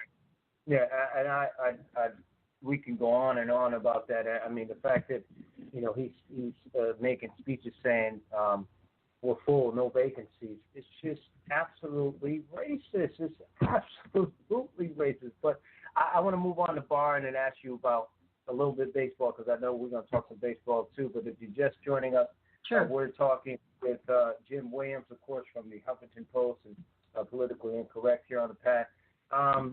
Attorney General Barr, Jim, bottom line, 60 seconds or less, what report is going to come out? Not the one in a week, but the one that's going to come out in full. Is it going to be redacted a lot? He already clearly said, I'm not going to do the Democrats' work, basically. I'm not going to go to court and ask for the court to give me a full report to those powers that be in the Congress. So what do you think, Chairman Nader and others are going to see eventually, Adam Schiff eventually with this report? Will it be redacted? He laid out, I think, 4 or 5 different reasons or things that he would look at and redact. What do you think it's going to look like in the end? I think it's going to be incredibly redacted. I think what will happen is that Jerry Nadler, who has oversight in that regard, will probably try to get Barr on contempt of Congress, and they'll go to court. And the administration will lose, but that'll try to run the clock out to the 2020 election. So I think Barr's going to give him what he thinks is. Now assume for a moment, and this I think is the key issue, the report that Comey sent likely to Barr had redactions in it anyway. So there's redactions there that Mueller on his own. And so for us to sit there and believe that Attorney General Barr had to go combing over this with a red pen is crazy. He's going to redact as much as he possibly can, and I certainly don't see Nadler or any of the other key people, Adam Schiff, you were talking about before, Elijah Cummings. They're not in a mood to play with Bill Barr. So they'll get their redacted Mueller report, and then they'll take him out for contempt of Congress, and they'll go to court. Eventually, we'll see it, but it ain't going to come anytime soon. By the way, just for the record, the Ken Starr report on Clinton there was absolutely nothing. The only redactions that were done in the Clinton thing had to do with people in grand jury situations, which of course is understandable. You might also remember that when Secretary Clinton was being drugged before the committees, they got all the 304 FISA warrant, all that stuff was done. They just basically blew past the law entirely and printed, every possible thing they could. So, we're talking a double-edged sword here on this one. Absolutely. Switch gears real quick because we're going to go to break, and I'm going to ask the same question to Tony and Reggie. So far, so good for Trout and Harper, both doing well. Of course, Harper doing well against Washington. He got booed, I think, his first strike up there in Philly. But, he walked in saying before he got traded, do you think he's getting traded there? And he said, I'm paraphrasing, if they they get rid of half of the Phillies fans. So you're not actually walking in on a good note. But 3 home runs so far for him, 5 for Trout. Surprised that they're off to a good start, and seemingly right now at least, both hitting 300 in 10, 11 games, that they're doing well so far. Not really. I mean, they're both quality ball players. I mean, Trout is about, he's on a level that doesn't exist at this point. But Price is a showman. He did what he had to do. He did what he thought was right for him and his family. I honestly don't think that if he thought that that deal that he signed was 13 at 330, I think he could have had that in D.C.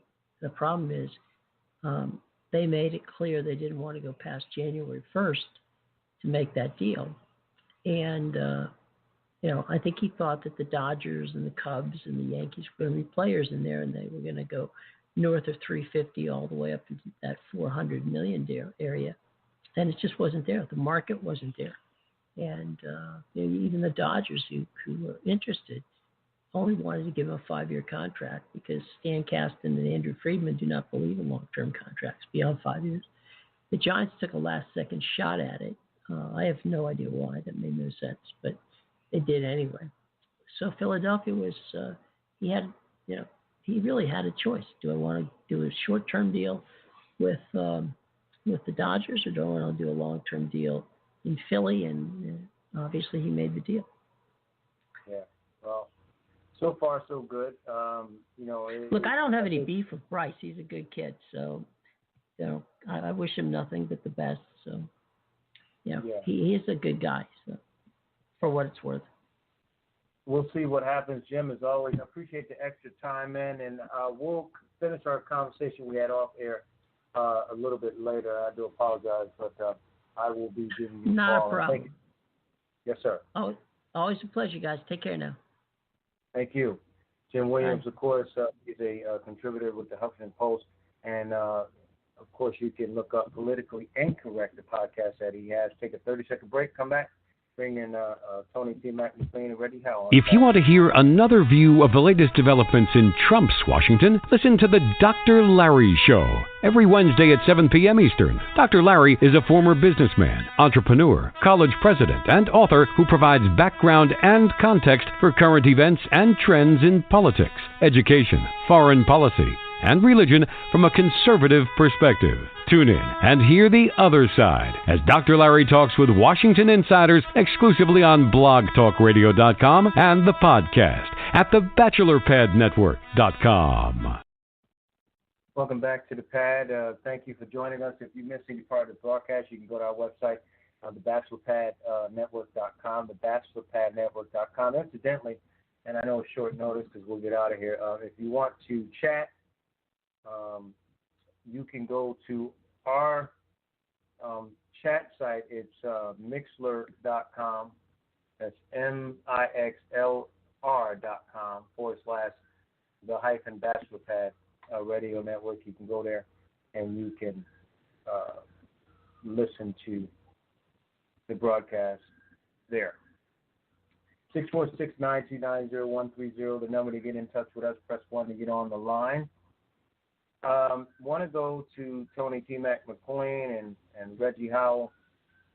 T, we just talked about the two guys in Trout and the fact that you look at all the money those guys are making at this point, and that was not a huge story in the mainstream.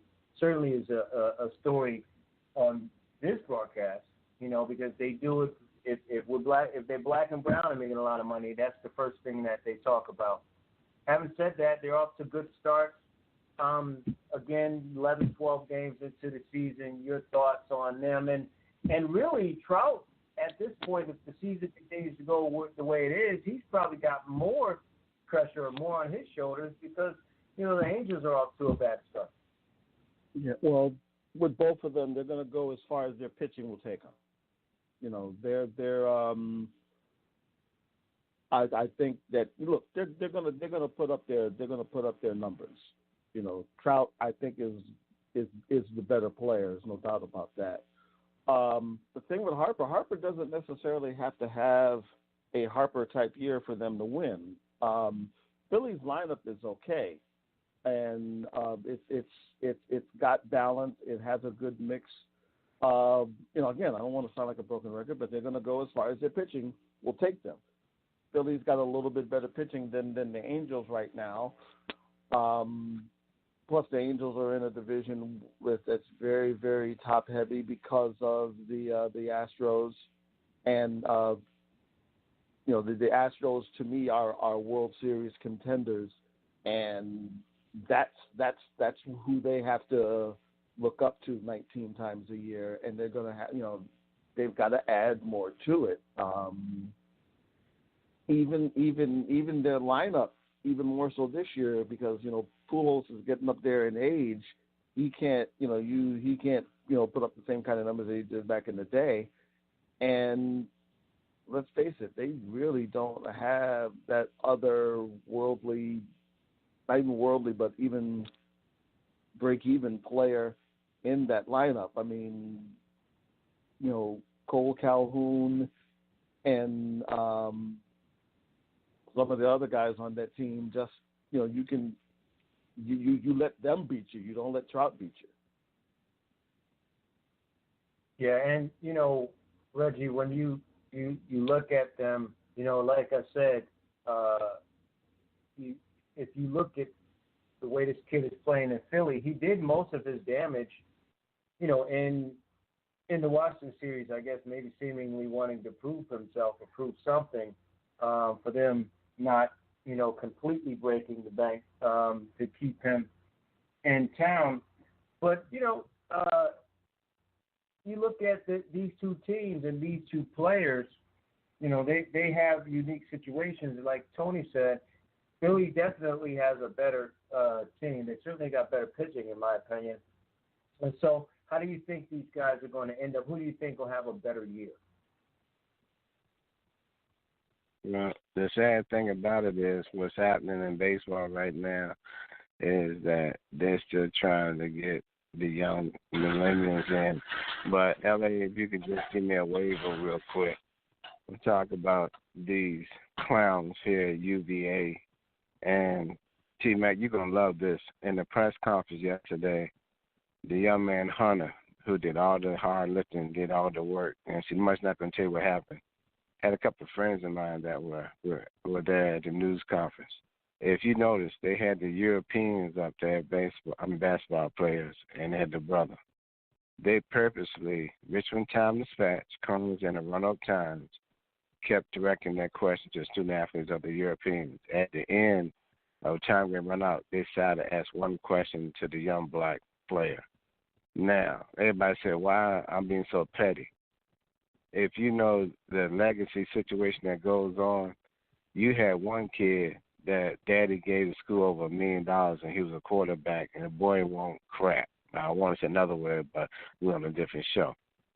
This is the BS that's going on, and enrollment has gone down to less than 6% of black students at UVA. Now, just remember now, UVA is the same campus where you had that riot where Heather Hyde was killed and several young black men were brutalized by white supremacist gangs, to the point that even they had tiki torches parading up and down the school. Now, this is an environment right here where you have the governor and the attorney general and blackface and refuse to step down. And how ironic is that UVA wins the national championship front and center, and they make sure they parade the Europeans around. And I know y'all talking about baseball, but this is something that's going on behind the scenes, and we've known about it. See, you're going to love this. One of the European announcers for the UVA said that never before in the state of Virginia Commonwealth has a team ever won a national championship in basketball. Well, me being the person I am, I had to call a local radio station today, and I said, well, I hate to correct you guys, but there's another small school in Boston called Virginia University that has won not one, not two, but 3 national championships in men basketball and 1 in the ladies. Oh, we forgot about that. Gentlemen, your thoughts on that? Well, root for anything in Charlottesville, and I don't root for anybody in the ACC for obvious reasons if you know me. So, I was actually rooting for Texas Tech last night. And T, you can add to that. Yeah, well, I'm not. Again, it's Virginia. I'm not surprised. I remember, wasn't it Charlottesville where you had the race riot, yes, sir. Just a few years back. Yeah, Yes, sir. It is. Yeah, it is what it is. Again, we can't sit around and wait for. I'm glad that you at least let them know that they aren't the first Virginia school to ever win a championship. But that's how narrow-minded white supremacists are, because the world revolves around them, and anything else, doesn't. No surprise. Although I will say, I think it wound up being the game in and of itself. I think it wound up being a lot better than people thought it was going to be. It was actually a decent watching game. No, I agree. Like I said, John Thompson had a great interview at the end with the coach, Tony Bennett, when he said, one of the European said, "Hey, Coach, what are you going to do after the game?" He said, "I don't know, I'm just going to relax." And John Thompson said, "No, hell, you can go take a drink. You can get you a drink. What you going to do?" Which I thought was kind of ironic. Big John telling it like it was, but I will give Tony Bennett credit. He had the utmost respect for, I call him the General John Thompson, because we know that his son coached in the Final Four and the days of Georgetown, as well as Big John bringing home the title in Seattle when he was a coach at Georgetown. So it's kind of ironic that Bennett and his father are now both coaches in Final Four. So it was at least nice that, the European did give Devin to the elder and Big John Thompson and showing respect to him. Well, not to belittle the point, I give them credit. And I had somebody say, LA, you said that he couldn't win. Well, Bill Cowher won a Super Bowl in spite of. So, a coach with a good team and the right seeding and the right lightning and a nice luck and all that can win. So I'm not a Tony Bennett fan. And for those, again, the reasons why I'm not an ACC fan, because they praise themselves as the greatest conference on the planet, but more than half of the institutions that perform athletically in their conference came from the Big East. So, what are you saying? Really? Like most of them. They lucked up with Virginia, and, it is what it is. But, you congratulate them and you keep it moving. I know Baylor, T, a lot of people, as good as Baylor's been on the women's side all year, and they have been good all year, no one really gave them a big chance to beat the arsenal of Muffet McGraw and Notre Dame. Notre Dame coming back late on UConn, their nemesis, and they've been beaten up on Geno, rightly so, lately. But and then they want to kill this kid for missing foul shots down the line. But Notre Dame had chances before that. But hats off to Baylor, their premier team and university. And I think it's good for the women's game that now you have Notre Dame winning a couple, Baylor winning a couple. We've seen what. Don't forget South Carolina. I was going to say Dawn Staley in South Carolina. So we've seen some different teams. I think it's really good for the game that you have 5, 6, 7 elite teams that have an opportunity other than the Lady Huskies in Connecticut. And it was reflective, I guess, in the ratings and in the attendance. The highest attendance for Final Four, I guess, in a while, and also the ratings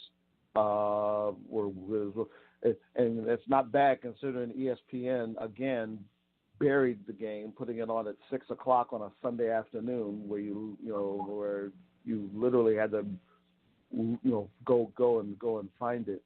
But no, this will always bode well for women's college hoops, because as good as it is to see dominance from UConn, it's good to see now that the rest of college basketball is in good shape. You see what Oregon did, being able to get there, and the girl's going to come back next year for her senior year to try and see if they can pull it off. So maybe Oregon can get inspired by what Virginia did, and and maybe get to the finals again, or either win it. But no,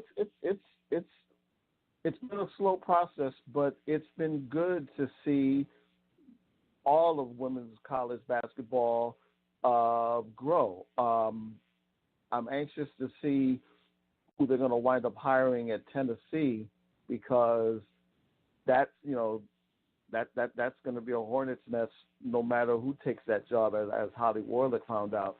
But no, it bodes well for women's basketball that you're seeing more of a balance instead of sort of the same 4 or 5, the same 2-3 teams win every year. Yeah, I agree, and as much as I am, UConn fan, men and women, I do like to see that, because it's for the good of the game. Once we get some balance, I certainly want to see UConn win some more titles. But they're still going to. Yeah, I know, but I have an issue with Gino too. He's smug and arrogant. That's a problem for me. Well, put it this way, they're still going to be in the mix. I do think he'll win another title at some point, probably more sooner than later. But because it's not going to be, I don't want to say it's going to be handed to them, but like they're going to have to work really hard for it. And this was a very, very good UConn team, and they have some good players coming back next year. I to be honest with you, you talked about basically the ACC East now.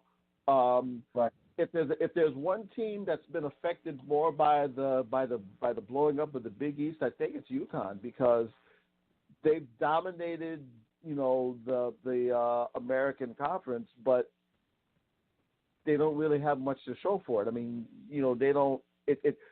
I think it hurts them in the long run. It's not like before where the Big East had teams like Notre Dame and Syracuse and Rutgers that were national powers, and you would occasionally you would get challenged more.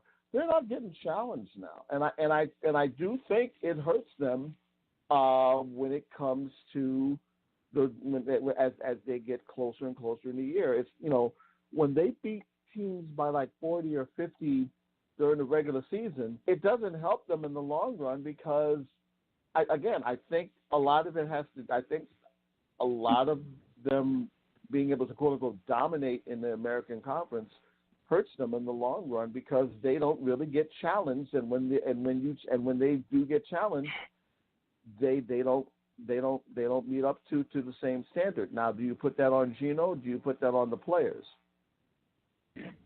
Well, I put that on Gino. I always put it on the coaches. If you got the talent and you don't win, that's my point about Tony Bennett. You have the talent, you don't win. He won, okay, I give him the credit this year. If you have the talent, you don't win, then something's not right. And Gino has been dominating it, but Muffin said, "Nah, I can recruit too," and she can coach.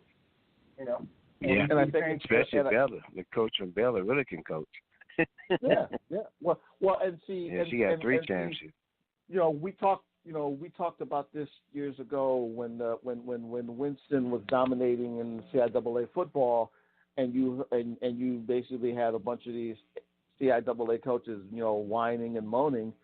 But at some point, they just said, you know what, we need to shut the hell up and just go out and recruit. And I think that's what you see happening in women's basketball now, is that you see everybody not, cowering in fear with the Tennessees or the Stanfords or the UConns anymore. Now you see teams make a run. You see the Iowas, although Iowa's always been a very decent, but you see Oregon, make a run like they did. You see Louisville be able to, do things. You see Maryland and all these other schools that have built great programs. You talked about Dawn Staley, who went from UVA to Temple, and then to do the same thing with South Carolina.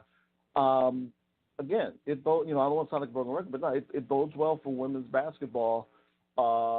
Just to see that, to share the wealth, so to speak. Yeah. Let me touch on three things before we get out of here. We'll touch on Thursday the college cheating stuff a little bit later. I want to stay with baseball. When you look at it, the Trump administration declared illegal this deal that not only was a deal with MLB and the United States, but through the Obama administration, but a deal that gave the open for people to go back and forth in Cuba. The case in point with the Cuban Baseball Federation and Major League Baseball coming with this deal. Now they're saying it's illegal in terms of people who defect there. It's along the lines of the immigration debate that and the hate and racist stuff that he's doing. We don't have to get to that. But what does this do to baseball in itself, and just to play advocate as it relates to our discussion before about the identity of baseball and the lack of black players? Does this open the door at all, even if this is temporary, like if it gets reversed and then Cuban defectors can come and play again? Does this help black players in the short term that may they may take a look at it, may say, okay, well, we can't have these phenomena coming out of Cuba right now. Let's take a look at another area. I think it's a temporary thing, because remember there've been folks that have been defecting way before the orange idiot got in there. I don't think this affects just one bit. I think if a guy wants to come over here to play, they're gonna come. It's not if they we all know the story of El Duque and then his brother Levon and a bunch of other players before, during, and since. I think it makes for a nice headline. I think it just shows even more. It's funny. He's basically doing the same thing that Castro did, when you really just sit down and think about it. And it's almost like the drug trade. You got the DEA in place to stop it, but drugs keep coming in. You got the defectors; they got struggling anyway, regardless of what band he puts on. Is what you're saying? Sure. Yeah. I don't want to say it's a non-story, but I don't think it will affect it as much as people think it will. I mean, it may make it a little bit tougher at some point, but I think it. But again, if a guy wants to come over, they're going to come over. I don't think that's gonna change. I don't think that'll change. You don't think so, all. T, with this fool with this new administration, and they catching hell, especially with the wetland, where if you're a dark skin, you ship your black ass back across the water. So if you like standing, you can put one foot. You know what? Put it this way. Because if he's going to look at the black and brown people and try to keep them on the borders, he's probably going to look at the black and brown people that's trying to come over from Cuba and other places to play baseball. It's America. He's already did that. He's already ruled on that. That was the day. I think it will. I think it will be more domestically. I don't think. I mean, look. I just think that if a player wants to come over, they're going to come over. It's not like you're going to broadcast. I mean, it's not like they're going to be broadcast. They're going to be broadcasting it all over the place that they're coming or anything like that. I think again, this is just him. He's showing his lust to take out everything and anything that Obama did positive to just for his own spitefulness. But no, big picture wise, I don't think it's if you're talking strictly just about it on a baseball level, I think it's small potatoes. I think it's small potatoes. I think domestically that's another different that's a whole other ball of wax. But I think in the state of baseball, I think it's small potatoes. And sadly, I think it's not going to. It probably I hope I'm wrong, but I don't think it's going to affect who they're going to look for, because if they want them, they're going to find a way to do it. I mean, we've seen and read and heard all the stories over the years. We saw how Puig came over and other ball players, and that was during the time when the board was whatever. Again, so much of what he does is just blowhard, and you've got an ignorant media that literally and figuratively buys into anything and everything that he does, and you don't look at it big picture wise. Now, like I said, domestically, will it affect? Of course. If you're asking me, is it going to affect baseball's thing with Cuba? Maybe temporarily, but I doubt it.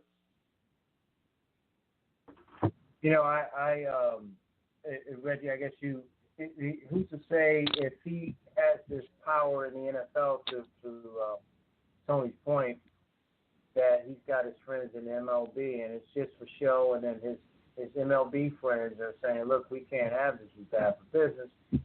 They all, playing together, if you will. So, they put this big nothing to do out about this, but at the end of the day, I guess, Reggie,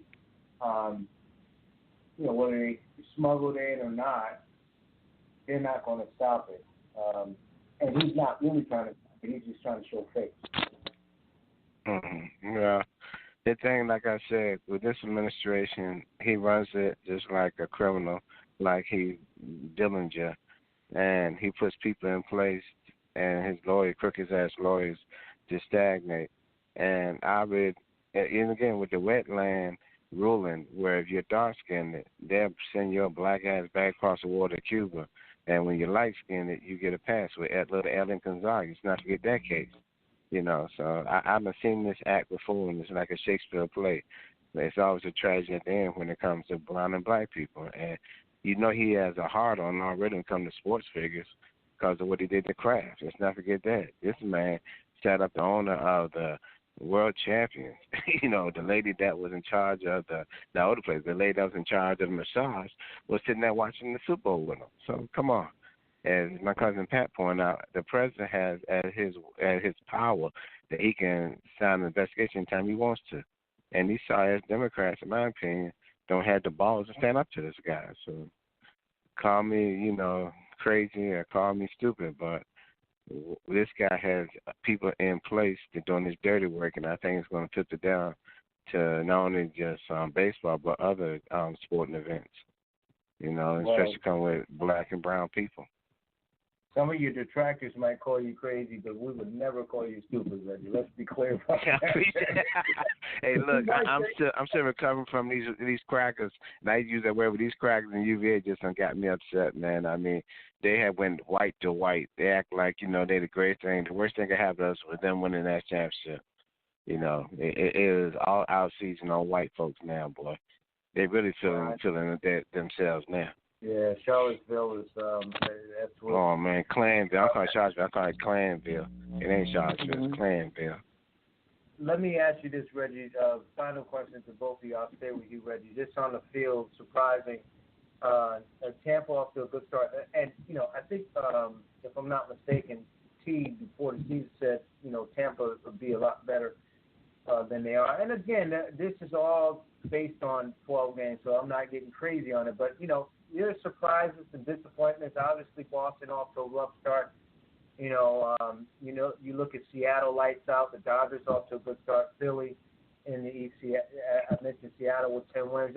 Any surprises and disappointments that you want to mention, Reggie, so far, 12, 13 games into the season? No, man, it's too early to tell. I mean, this is way too early. The people are jumping off the buildings because the big-time teams and are going weak. So, come on. Talk to me when the halfway season comes. The bats are always ahead of the pitching, and everything always. T-Mac said everything's always balanced itself out. So it's nothing new. This is reciprocal as far as baseball how things go. T, I will say though, not the word that I would never say concern after 12 games. Kansas City doesn't look good at all. I mentioned Boston. I am so afraid with Severino. Went back to New York. I know the Yankees are in Houston. Can I give you an update on Severino? Is he out for the year? Please don't tell me out for the year. No. 6 weeks. 6 weeks. Oh, geez, that's a blessing, but I guess, like you said, get the injuries out now, and then it's a long season. But boy, oh boy, they already had 2 position players go down, and now a Severino. But you look at it, the Reds are probably who we think they might be. Certainly the Dodgers, Milwaukee, who we think it'll be. But assess so far, anything that you've seen that might be slightly different from what you thought. I hate to be a broken record. Give me 20 games and 20 degrees more in the temperature, and then we can talk, because it's 12 games is almost too much. It's almost not enough of a sample, because it's just it's just so long. I am a little surprised with Tampa. I still hate that whole opener thing. I really do. I think it stinks. I mean, if you don't have a good enough of it is what it is. I know a couple of the teams that I picked aren't getting off to good starts. Both the Sox, Chicago and Boston. But again, it's early. It's early. I mean, I got fellow Met fans calling me in the middle of the night saying, get ready for the World Series. I'm like, freaking idiot. Remember what happened last year? Wait, JT. Let me ask you part before we go. The first one being with DeGrom, they're making this big to-do with the Gibson record deal. That thing there, they love to, and you said this, the three of us know that they load them up. If they can get the apple pie dude to break a record that if it was Hank Aaron or Willie Mays or someone, now in this case Bob Gibson, they load it up. Your thoughts on how DeGrom has been pitching and the big to do about that, and then the second part you can answer. I actually had a conversation, and I was looking on MLB, and someone actually asked me the same thing, that if his career ended right now, would Mike Trout be in the top 10 all-time players? I couldn't even believe it. In my opinion, I couldn't believe that's even a question. Based on these numbers and the metrics, they don't look at all the body. Baseball is so different than just 365, and they talk about the WAR numbers and all this other stuff. Mike Trout should not even be close to any conversation of top 10 anything at this point. And they want to put him in. I heard some guy say, yeah, right now he's the best since the 20th century. Are you serious? Like, really? Mike Trout? Come on, I know he's a great player, T. Yeah. But come on, man. I know you can name 20 players probably better than Mike Trout in their history. And see, that gets lost in the sauce. They are great players. I don't think that's something we're not saying. They are. It's not that we're not saying it. They're great players. But I always go back to something we always talk about before. The difference between white sports fans and black sports fans is that white sports fans always have to lord their guys up. Their guys have to be greater than life, greater than God, greater than whatever. Look, we all loved Ali, but we knew that Ali was a man. We accepted him for his flaws, we accepted him for his goodness, and all that other stuff. But at the end of the day, I'm not going to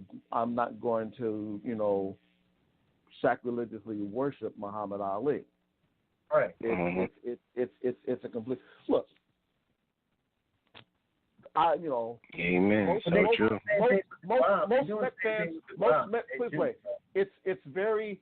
I'm not even going to dignify the Gibson stuff. That's all about numbers whatever. Now I'm old enough to look. I pretty much watched damn near every start that Tom Seaver made in a Met uniform for his career.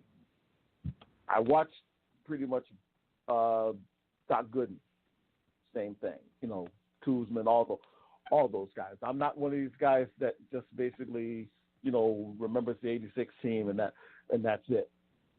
Jacob deGrom is on a pace possibly where he could be mentioned in the same breath as Seaver, but there's a lot more that has to be done. But in this age of the internet and what have you, and everything has to be the greatest of all time and the greatest of what, you know, it gets lost in the sauce. Look, is Trout on the pace to do some stuff? Of course he does. Of course he does. But when you see, you know, and again, I hate to whatever, but it's the ESPN generation where if it didn't happen before September of '79, it didn't happen. And if we don't have video on it, it didn't happen. And my retort to that has always been, well, okay, fine. I don't recognize anything about baseball before April 15th, 1947. You still want to make that trade? Yeah, half of them won't even know what date that was. They'd be like, "Well, what is that?" Yeah, well, you know, as a lot of people like to say, Google it. Yeah. It's just amazing that we shouldn't even. First of all, like you said, can the guy retire before we say that he's one of the great this and great that of all time? Well, it's the hype. See, that fine line between hype and whatever. And see, especially now when there are more resources, when you can go to Baseball Reference, when you can go to YouTube and watch these guys. Look, there's, you know, did Jacob deGrom have a great year last year? Yes. I still don't think he deserved the Cy Young last year. I'd have given it to Sturger last year. The fact that they whined about how he didn't get any run support, it was embarrassing, to be quite honest with you.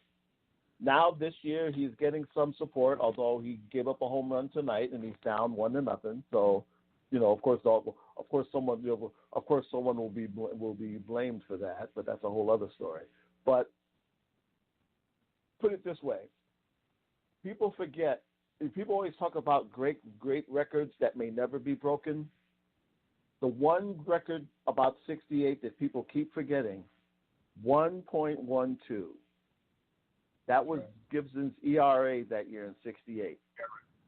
I double dare somebody to tell me that someone's going to get that for the year, especially with the way they, you know, baby these pitchers now and don't let, you know, where if you go 6 innings, it's considered a quality start. If Tony La Russa even thought about coming out there to take the ball away from Gibson, he'd have gotten his little butt whooped. Yep. Well, if there's a time that 1.12 will get broken, it'll be because they skew the numbers. The metrics are so anal about it. Like I said, you can't spell analytics without spelling anal. That's right. Reggie, your final thoughts on that? And I know, like I said, you came in. We're gonna run, but I know you came in at the tail end of that conversation, just kind of taking it back to ethnic groups. And if you don't have sensitivity for your own ethnic group, I hate to scare to folks listening, but you don't have your own sensitivity of your own ethnic group, how could you have sensitivity for other groups? And that includes poor whites.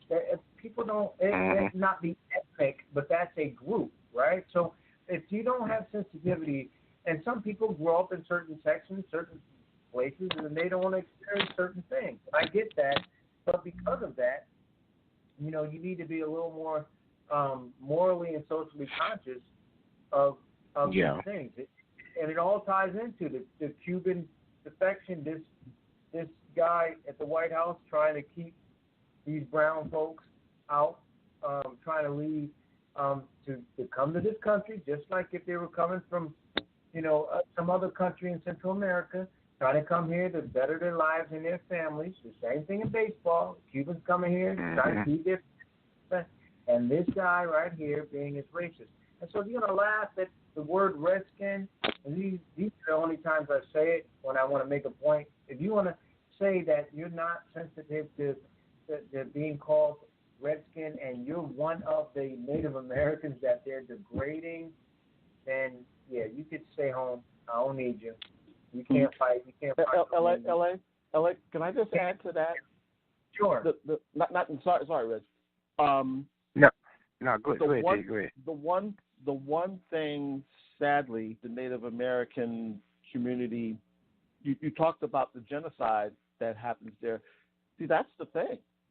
A lot of their elders aren't here to let these younger folks know what's going on. See, luckily with us as black men and black women, our elders are still around. At least not all of them, but we at least were around when our elders were trying to tell us to not eat that peanut butter and knucklehead sandwich. That's right.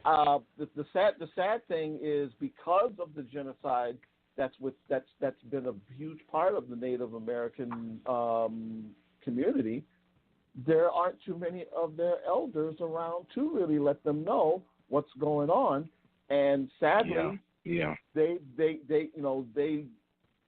and I don't think this is being racist when I say this, because of the imagery that they get from mainstream white media, they're taught this, in a sense, to hate themselves. Now, the sad thing is, we've got folks within our community that have that self-hate gene as well. But at least I think the one thing that has helped us is that we've interacted with our elders to let us know, and in a sense, now that we're older, now we're the elders letting our youngins know.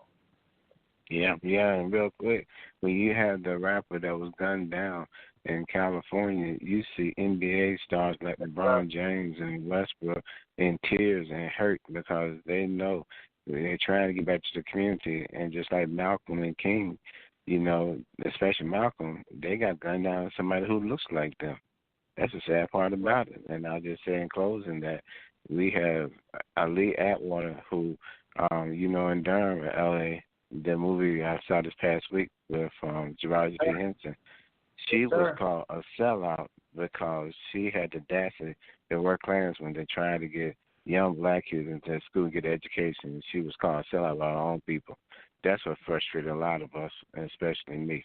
When you try to do the right thing and niggas want to cut your legs out. I just close on that. Well, and because that's a great way to close, Reggie, because it's my point. You can have some people that look like you that haven't had that experience that just go about their lives, or you can have people that look like you that have our experiences.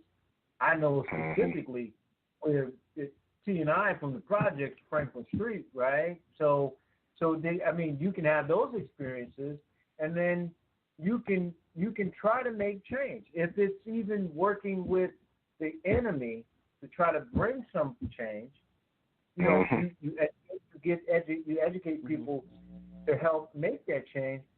But if you sit on the sidelines and you laughing while they calling you redskin, are you serious? You don't get it. You don't get it. That's somebody to. That's important. Like one of our friends. Go ahead. No, it's important that we know about ourselves, but it's also important that we know about our enemies as well. That's right. So close. Oh, and guys, real quick, Gary lost his father, so we definitely want to send our prayers out to Big G. Yeah. His father made his transition this week, so prayers and love go out to our colleague, Big Gary. Absolutely. Reach out to him.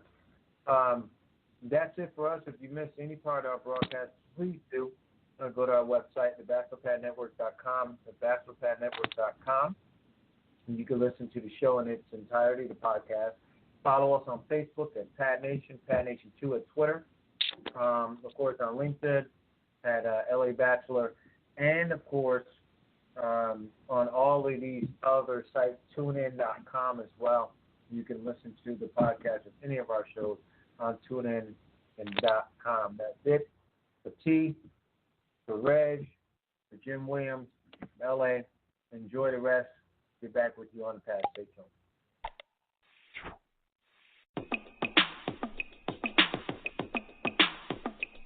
We gonna start this thing alright.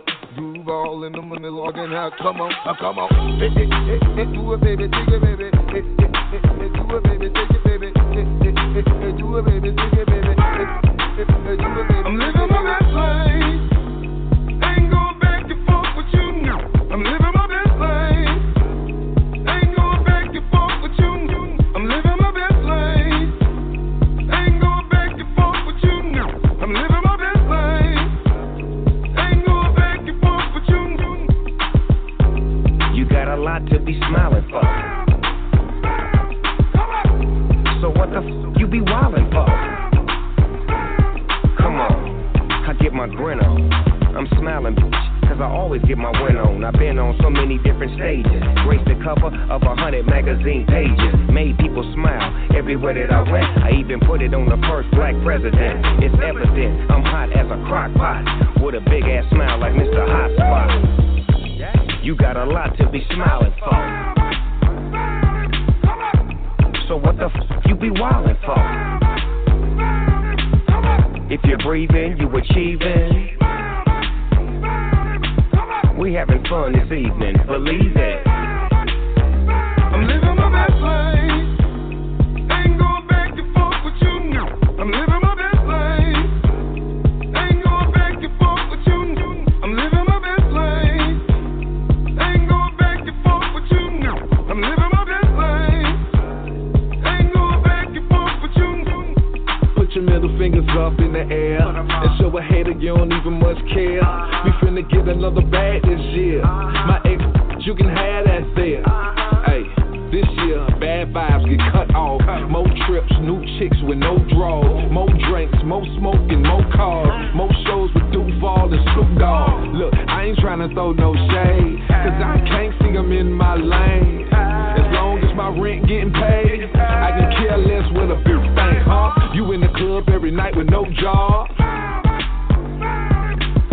eating good off your food stamp card.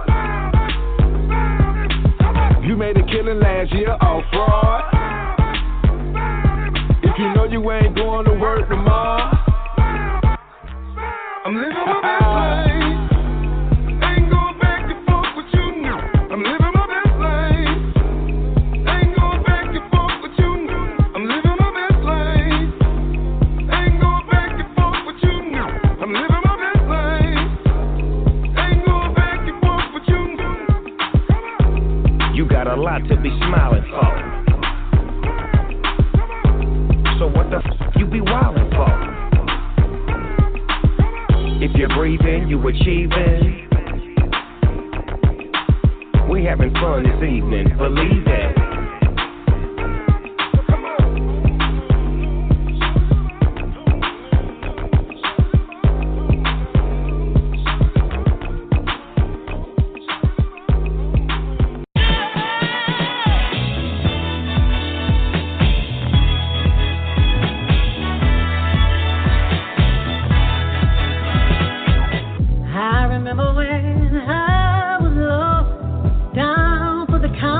Was done.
my life, been grinding all my life.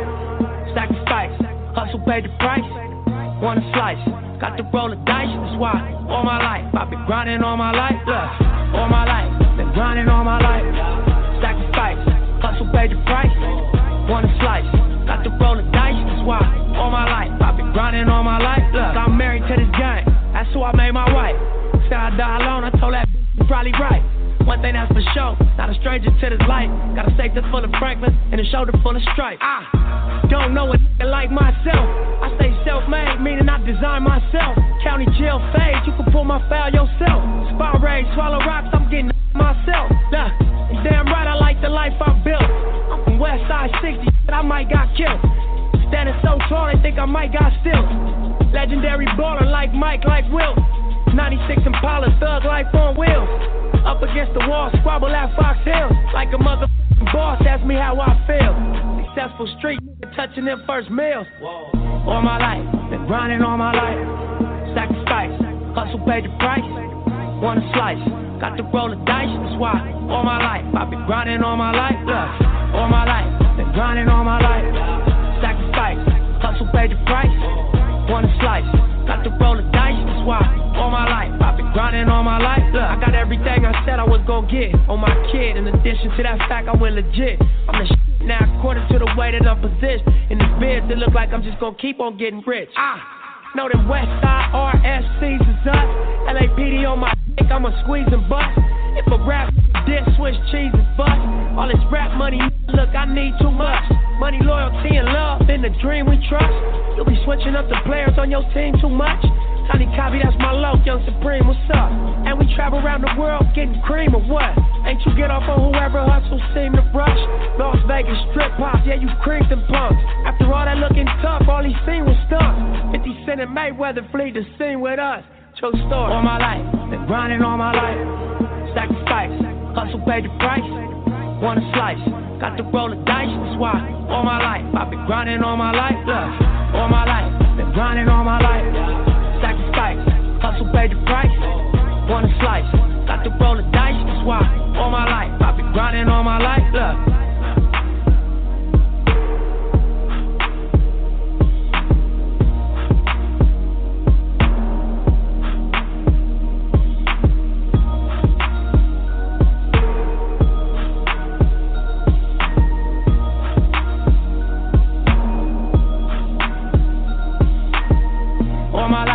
Grinding all my life, sacrifice, hustle paid the price. Want a slice, got to roll the dice. That's why all my life I've been grinding all my life. Look, all my life, been grinding all my life. Sacrifice, hustle paid the price. Want a slice, got to roll the dice. That's why all my life I've been grinding all my life. Look.